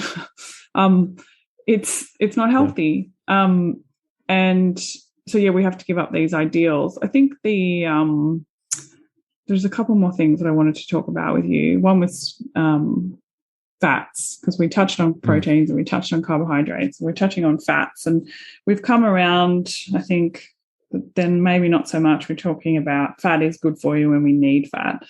But there's a huge misconception about what are the right types of fats. Mm-hmm. We did go into it in depth in an episode with Matt Blackburn on healthy fats, in inverted commas, but I really want to talk with you specifically about fat and men's hormones and body compositions and that kind of thing. So let's delve into fats. Yeah, so assuming that someone's familiar with either that episode or, I'm sure you've discussed it before, as far as the polyunsaturated fats we're told are healthy, really not being the healthy fats, and the saturated ones being the healthier fats. And I'm happy to kind of to dig through that if you'd like, but we see that play out in kind of like we see it play out with energy in every area. You see the same thing with polyunsaturated fats and saturated fats in every area. And so we talked about it in the liver health episode about how detrimental the polyunsaturated fats are, how they drive the progression of fatty liver disease, how saturated fats protect against that. They protect against injury from alcohol and on from there. And we see the same thing when it comes to men's hormonal health and the production of testosterone, for example, where for one, you just see looking at the diet that having a lower polyunsaturated fat to saturated fat ratio. So if you're eating less polyunsaturated fats and more saturated fats, that's associated with higher testosterone, and then vice versa. If you have more polyunsaturated fats and fewer saturated, that is associated with lower testosterone. And then the other thing too is you see that in the same way that the polyunsaturated fats cause oxidative stress in the liver, and this causes the progression of fatty liver disease and prevents the output and exportation of fat from the liver and prevents effective energy production. The exact same thing happens inside of the testicles where testosterone is produced. And so when you introduce polyunsaturated fats there, it increases oxidative stress and reduces testosterone production. And then vice versa, if you include the saturated fats, it supports testosterone production there. And then the other piece of it, which again, same thing we saw in the liver, is that if you introduce vitamin E in that situation, it protects against the damaging effects of the polyunsaturated fats and reverses that decrease in testosterone production. So we have that same full picture here between the PUFA and the saturated fats, just very clearly showing that the PUFA on every level, including this one, are not supportive of our health. So that would kind of be the first part. And then the second maybe to dig into is how much fat is ideal dietarily. Well, I think that what comes to mind with that is I have a lot of clients who say to me they need to cut calories and lose weight when they actually have a diet that's really high in PUFA. So they can have this physical composition of looking like this extra adipose tissue around the chest and the stomach. So I see this super common. And so men simply go, oh, I have too much, I have man boobs and I have a gut, and so I need to cut calories. When actually we need to have a look at the types of food that you're eating. And I guess it's like, people not realizing how much PUFA is in grain-fed meat compared to grass-fed meat, and simple changes, and unfortunately this push towards plant-based diets is pushing up PUFA. And so when we talked about that a lot, Matt and I, about how these PUFAs can actually be in health foods, and it's about the balance. And you can always do an experiment. I really like Chronometer because it does using that as a food tracker, because it does show you your ratio of saturated fat to polyunsaturated fat. So it's always a good experiment to look at that and go, well, actually, maybe I don't need to cut calories. Maybe I just need to change the types of fats that I'm eating. And this is a huge one. I've seen a lot of men get their libido back, change their body composition just from changing the types of fats that they eat and the ratios of fats, not cutting calories. Yeah, absolutely. And these are the fats that, again, are the drivers of hibernation in animals. When we look at hibernating animals, and obviously we're not using our reproductive systems too much when we're hibernating, and we're dropping our metabolism down. I mean, that's what these fats are kind of designed to do, both in the seeds and then also in the animals that they feed. So how would you tell, because another problem I see with men, especially if they're eating a lot of meat, is too much fat in the diet, in terms of being grass-fed meat but still eating too much fat in terms of ratios. Can you talk a little bit about the fat I mean, you could go into the Krebs cycle, I guess, a little bit, and the role of the balance of macronutrients and how we need to do that. Yeah. So when it comes to fat intake, there's, I think within the bioenergetic sphere, a lot of people are calling for low fat diets, maybe 10 to 20% of fat intake, sometimes maybe a little higher, kind of depends. Of course, a lot of people coming from low carb, carnivore, keto, all of that, talking about very high fat diets. My recommendation tends to be in the range of 20 to 40% fat intake. It is a pretty wide range, but there's reasons for that. So as far as you were kind of suggesting, I think with the Krebs cycle, and so I just want to at least provide my take here, which is one of the main things that is cited in the bioenergetic sphere for why we want to decrease fat intake is the Randle cycle, that basically says that while any mitochondria is producing energy from carbs, it can't produce it from fat. There's a bunch of different mechanisms that stop the burning of fat while you're burning carbs, and then vice versa. If it's burning carbs or burning fat, it has various things that decrease the burning of carbs. Now, I think that the extension is don't eat fat and carbs together, or don't eat too much fat if you're having carbs, or don't eat too much carbs if you're having a lot of fat. And I think that there are a few problems with that extension.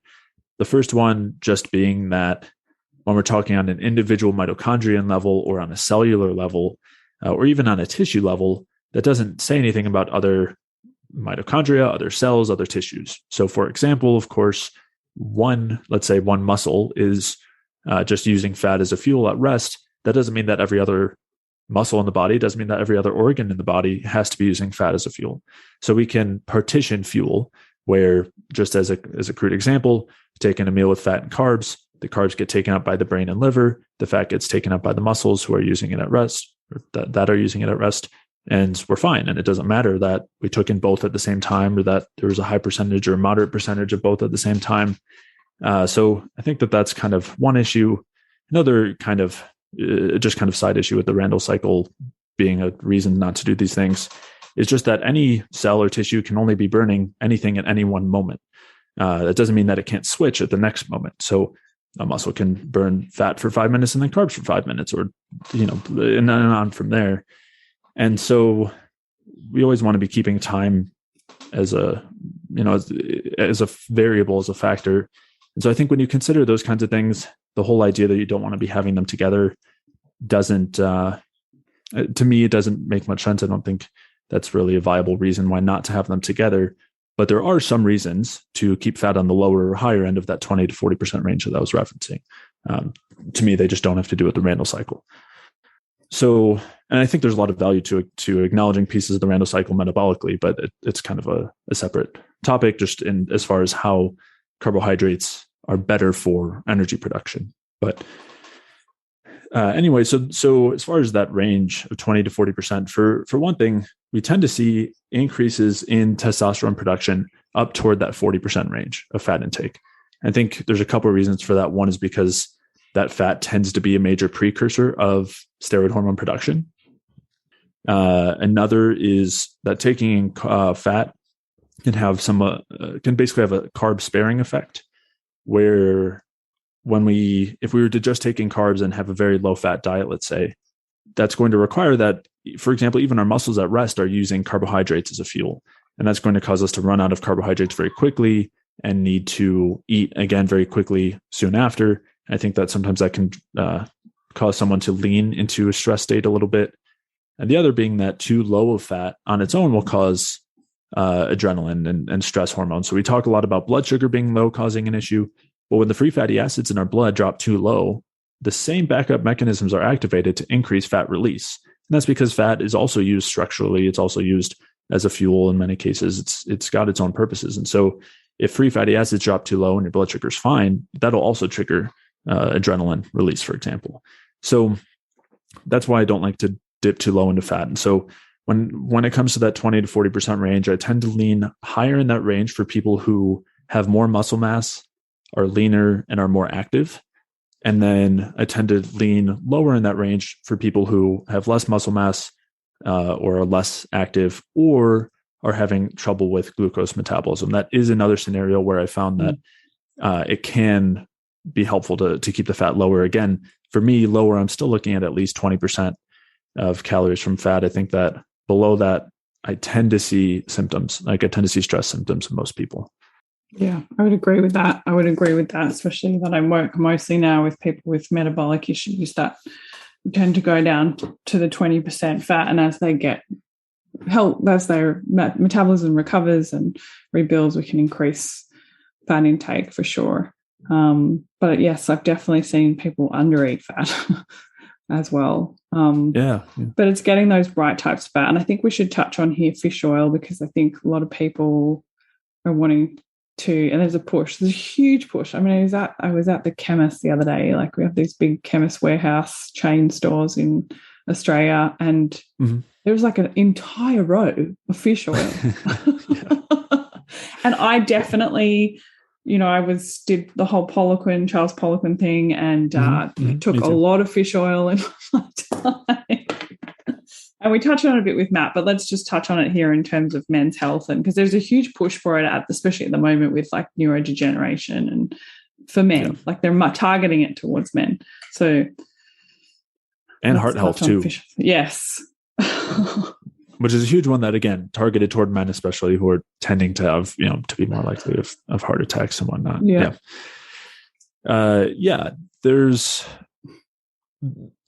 So we talked about all those issues with PUFA, and those are very much the case when it comes to fish oil being being the weakest of the polyunsaturated fats, being the most susceptible to damage.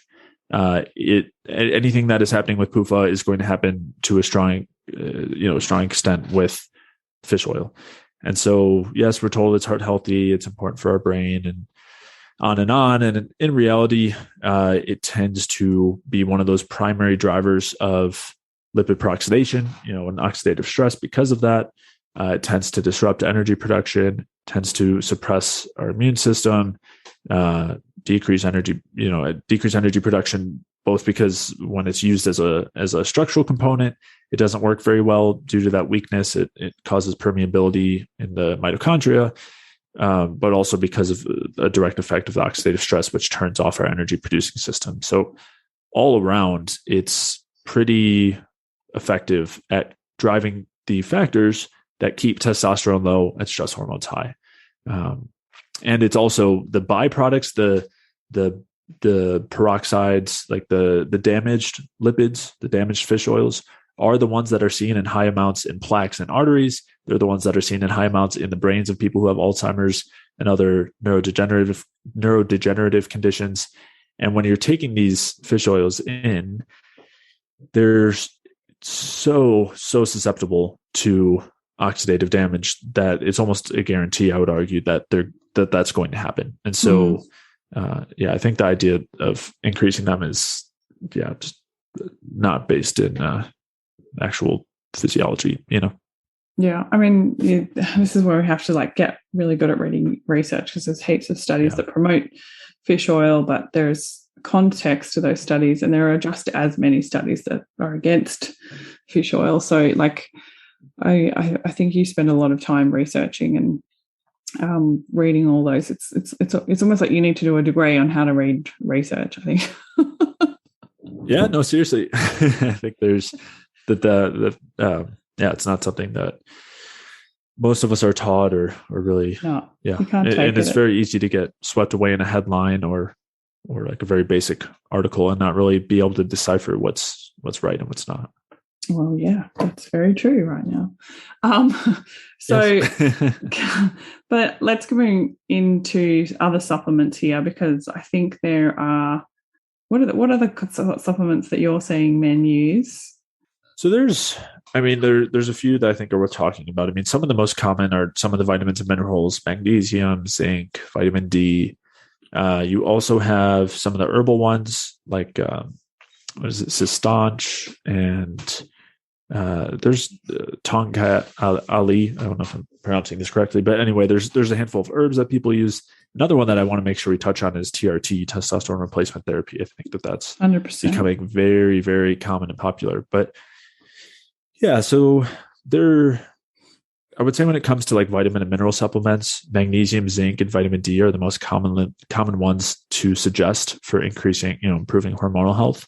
And there is something to be said for deficiencies in any one of those being a problem, right? And potentially reducing the production of steroid hormones.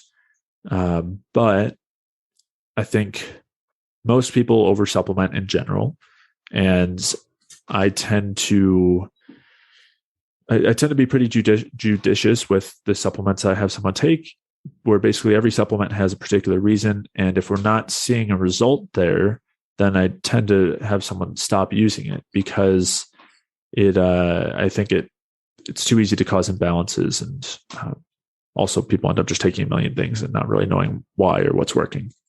I think so. Yeah. So again, for someone who's deficient in zinc, I think there's value in getting enough zinc. I would much prefer to get it from something like oysters than to get it from a zinc supplement. And from what I've seen, that tends to work way better, if someone is exhibiting a symptom there. And so if someone is coming to me and saying that they, and they're dealing with issues that suggest this sort of hormonal imbalance, I would definitely make sure to be checking some of those boxes. So zinc, ideally from oysters, fat-soluble vitamins. Liver is a really great source there of vitamin A, which we need to produce steroid hormones from cholesterol. But also things like vitamin K can be helpful. Vitamin E is one that is pretty tough to get dietarily without getting PUFA with it. So that's one that I think can be valuable to supplement. We talked about how that protects against the oxidative stress from PUFA. So that's one way that it's really helpful, but it also opposes estrogen in many ways and helps to support the production of the androgen. So that's a great one all around. Generally, as far as, again, something like magnesium goes, prefer to be getting it from diet. I think some people can have benefits from supplementing it for a period of time, but it's not something I've necessarily seen to help all that much when it comes to these sorts of hormonal issues. And of course, way before supplementing, everything we talked about, getting enough calories in, enough carbs and fat in, the right types of fats, reducing intestinal irritation and endotoxin production. Those things have way, way more of an effect than these supplements will in the vast majority of cases. And I think, as you were kind of saying earlier, people want the quick fix. And so there's so many of these testosterone boosting supplements that are, meant to be that kind of quick fix. And I think they very, very rarely have any sort of noticeable benefit. And it would be way better, albeit a little bit tougher, to make some of the dietary adjustments, to work on getting enough sleep, which I think is huge, absolutely huge, to work on reducing stress. One that I did mention was vitamin D, which, again, I think getting enough sunlight, like getting vitamin D from sun exposure, certainly is pretty important there and would make a big difference. So yeah, that's my general thoughts on the vitamin and mineral type supplements. Yeah, I would agree with you. I think I use them specifically for a point in time, especially if someone's in a chronic stressed state. And also at that point where they just don't know enough about food or don't have the environment in their life set up to do enough with food yet, because sometimes supplementing, different things can help them feel better so they can think about and make space to create the lifestyle and the environment needed. But I think there always has to be an end point, 100%. And we, as a practitioner, I'm always looking at their food and are they getting it all from food? Can we stop taking the supplements now? I agree with you. Vitamin E is probably one that everyone needs to take. And I think a lot of it too is not understanding food combinations, what foods to eat with what. Like having coffee, for instance, with meat is very beneficial. Having, not having orange juice and liver at the same time, just starting to plan your meals out so you're actually getting the most benefit from the types of food that you eat and when you eat them, and using things like adrenal cocktails. And there's so many ways that you can use food to increase your vitamins and minerals. I have to share this with you though, because I have a client in the US, and it's really hard to get oyster supplement at the moment. And probably because the current situation that we're in, they're talking about zinc a lot, which is great, and you do need to increase your zinc. And the only oyster extracts that I could find for her that were available on Amazon were all advertised, marketed towards men. Interesting. It was so interesting. It was like increase your libido and increase your muscle mass and all this sort of stuff. And so we have this little joke, her and I, it's like when she took her oyster actor, did you grow a penis? Are you okay? Because they were so, and I'm like, seriously, it's just oysters for men and oysters for women. But it makes me think about how much marketing is part of this whole thing, right? And how we're all sold into that. So yeah, I'm with you. Definitely oyster supplements and liver supplements, because people generally don't like to eat those. But diet always first, 100%. 100%. I feel like I guess the one thing we should talk about was how much people should train. Yeah. I think we've talked about over-exercise a lot, but what is an appropriate amount of training? I mean, to get a stimulus to grow muscle, it's a certain type of stimulus that we need to create, and I think that's misunderstood. People not understanding that it's just more. Right. I think that is the tendency is always toward more and excess, and that can provide an opposite signal. In general, this is going to vary with where you're at metabolically, right? So you can force muscle like increases in muscle mass by working out a lot and using steroids and whatnot. But if you're doing, like, if someone is instead focusing on their metabolic health, the need for the stimulus goes down considerably. And so, I mean, the one thing I like to say as far as trying to determine what is too much is normally if you're feeling too tired after, like if you're feeling very tired the rest of the day, or you have any fatigue into the next day, that's a sign of too much exercise. In general, when it comes to like a stimulus here, if we're just talking in terms of resistance training, normally 3 days a week, as long as you're having at least some period of time to target each body part.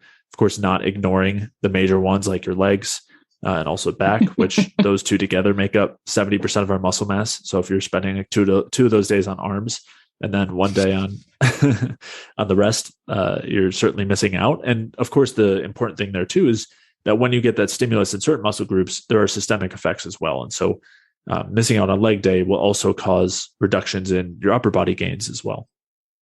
So yeah, I mean, I think it can be as little as, 3 resistance training workouts, maybe of the actual training, like only 30 minutes. I would say that's more than adequate.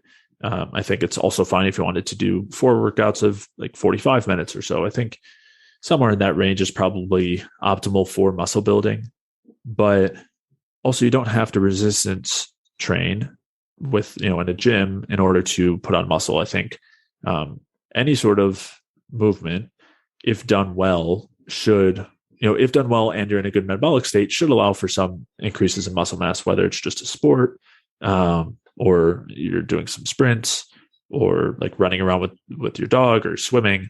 Any of those things should allow for some increases in muscle mass as well.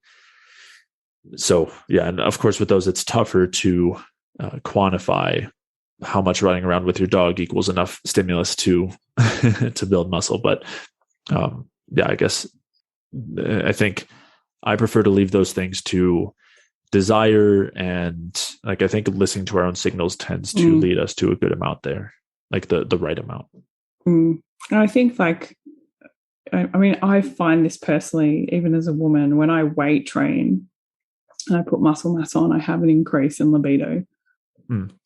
Like there's almost like a surge when I'm at a really good point where I have muscle mass and I'm training, which I don't get if I was like running and doing yoga, and so I think there's a lot of indicators from our body that we're in a good place. But in terms of cardio, what do you think about cardio for men? Because I know, especially in this corporate scene, there's like cycling and running. It's like a triathlon, and what, how much well, Libby and I talk a bit about cardio. We're going to be doing an episode on exercise intolerance and how we use cardio specifically. So I think cardio has become a really bastardized thing of the fitness industry, because now it's almost like if you're stressed, you can't do any cardio whatsoever.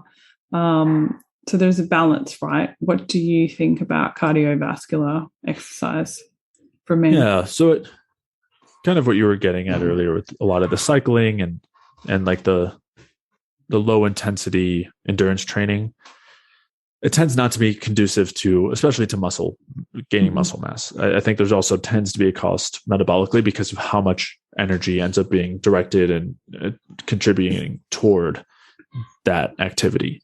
And that comes at a cost. But yeah, so in general, I'd say, I think low intensity cardio doesn't help muscle mass wise. That doesn't mean any amount is going to be a detriment either. But I certainly wouldn't be focusing on it as a way to put on muscle. That doesn't mean there's no place for it. And of course, there's also, like when we're talking about a sport or walking or hiking or something, that is not so different from low intensity cardio. But I think there are enough differences that that do have an effect. Again, I think what we're really coming back to is an amount. And I think they're like, of course, too much is a problem. I think too little movement is a problem. So again, kind of finding that sweet spot. It's a tough one to say. I mean, 20 minutes a day can look very different from one person versus someone else. But I don't think in general, one of the ways I would suggest somebody puts on muscle would be to go on the treadmill or elliptical for a certain period of time every day. I don't think that's generally too conducive to. And the same in the, I think one of the things that people tend to do first when they feel like they need to get fit and lose weight is they go and run, and not realizing that this, without building up a recovery base and an aerobic base, this can be a really, really stressful thing on the body. So, and then that weight loss that you're experiencing is not just fat loss, but it's muscle loss as well. And so, yeah, it's a balance. I think that walking is really underrated, massively underrated. And yeah, cardio has been bastardized. So I think it's good to work with a coach who can teach you how to utilize different energy systems and understand, like, working at different heart rate zones for recovery and fitness and stuff. But I find that cardio, I don't really like clients to focus on it as a body composition exercise, more as heart health and aerobic capacity. But there are nuances with that. So a lot of my clients actually walk and do nasal breathing drills. And so you can use cardiovascular exercise to stimulate a rest and digest state and get us out of the stress response. But then you can also use cardiovascular exercise to increase your health at higher intensities at other times. So, yeah, I think it's just really important to work out what your goals are. And something that, I always say to everybody is you can have everything, but you can't have it all at the same time. Yeah. So if you want to lose weight, but you want to put on muscle, like, you can do it to a point at the same time, but if you really want to put on muscle, you can't lose weight, a significant amount of weight at the same time, right? Am I right? Yeah, I think it tends to depend on the approach. I guess, yeah. I mean, I'm the way that I'm normally viewing, viewing the trajectory when I'm working with clients is it's from some sort of low metabolic state toward a higher one. And then the body composition that changes throughout can really vary based on what someone's doing as far as training goes. I guess what I'm kind of saying is I don't normally focus on like a fat loss phase anyway. It's rather I think that if somebody is not losing fat, there's a reason for it, right? Yeah. Something that is going on digestively, something that's going on hormonally, something that's going on nutrient wise. And so I'm always working to sort out those things. And then I guess I see the weight loss as a byproduct of that. And so I think you can have like a situation where the byproduct of that is both fat loss and muscle gain. But yeah, I guess it's like I'm not looking through that same paradigm. So yeah. that's more of a body composition focus. But I think there's a huge difference between understanding that when you're in a deficit, are you losing fat or are you losing muscle? And an appropriate amount of weight to lose at a time. What would you say for your clients is an appropriate amount of weight to lose? Yeah, I'm normally looking at no more than a pound a week. Yeah, I would agree. Like half a kilo a week in kilos is, yeah. And so a lot of people are impatient with that. Like, like some of my clients or myself, like I average like 300 grams a week, and they're like, oh my God. But it's working within the range of how much weight can I lose before I start affecting my metabolism. So, find some people will lose half a kilo a week and their metabolism will be fine. And some people can only lose 300 grams a week, because otherwise you start seeing a change in their body temperature and sleep and stuff like that. So I think it's all relative, right? Absolutely. Yeah. It's all relative. So again, Jay, I'm so grateful you came on the show. I really encourage everyone to go and listen to Jay's podcast, because he has a whole series on men's health, which is really, really interesting. But I hope we gave you today a bit of a synopsis of a general kind of oh no, we can't finish yet because we didn't talk about testosterone replacement, and we need to talk about it because I'm hearing about it more and more too. I'm so glad I looked at my notes quickly. Let's talk about testosterone replacement because it is becoming really popular. What have you seen and what are you reading in the research? Yeah, I'm seeing it become as popular as you're mentioning. Like it's not only is it becoming popular, but it's becoming more normalized, it seems, in kind of mainstream culture, or at least like more fitness oriented, but it's becoming a more mainstream, like more widely accepted as a just a viable thing to do as you start to lose your your virility, over time. Once you start to hit your 30s, it's time to start replacing that testosterone that you lose, as if there is nothing else that can affect that. And you just need to replace this testosterone. Of course, a lot of parallel things here with women's health as well. Massively. And so, I think it's becoming a popular Band-Aid approach. And unfortunately, a lot of the people I've seen who have done or like have been on testosterone therapy, especially for a long time, really struggle to get off of it, start to really get tired of side effects from it. And I think that alone is a reason why it's not the best approach, not to mention the fact that, again, it's very much a Band-Aid. It's the same allopathic approach of looking at lab work and seeing high cholesterol and giving someone a statin for it, where it's completely ignoring what is leading to that elevated cholesterol in the first place and just treating low testosterone or low free testosterone or low DHT by adding that in whatever amount is required to bring it back up. So, in essence, that is the biggest issue I see with it, is that we're not actually considering the things that have dramatic effects on testosterone production. And we're also not considering the abnormality health-wise of decreases in androgens as we age. That's not supposed, like, that is not supposed to happen. I'm saying that in quotes, but like that is not the sign of metabolic health. Instead, the sign of metabolic health would be continued androgen production into older age. And I will say I've seen that too. I've seen that in 70-plus-year-olds who are eating well and have pretty great lab numbers as far as androgens go, and are also able to maintain good amounts of muscle mass and and on from there. And so I think that's my biggest issue with it, is that we're really ignoring all the things we talked about today as far as carb intake, types of fats, calorie intake as a whole, how much we're training. And two of the huge ones that we've talked about are stress and lack of sleep and everything that goes with those things, like this insane amount of mental effort and stress that we put on ourselves for work and whatnot, which I think is really degrading health-wise. Mm-hmm. And what about the feedback mechanism with testosterone? Like, if you supplement with testosterone, do you lose the ability to make your own testosterone? So there is a feedback effect, which happens with most hormones, most anything in the body that we can make ourselves, is that when we have enough of it, it there's a negative feedback loop that says, hey, we've got enough, and it turns off our own production of it. And so that certainly happens with testosterone. Like when someone takes it, it'll turn off the body's own production. And so you'll see, very very LH and FSH as a result, being two of those signals that allow for reproductive hormone production. It should be, again, if someone's metabolically healthy, which normally if you're going on testosterone and then relying on that testosterone for your metabolic health, for you to have enough energy and whatnot, typically that means that what's underlying is not going to be metabolically healthy. And so I think it's much harder to then come back from that and produce your own testosterone.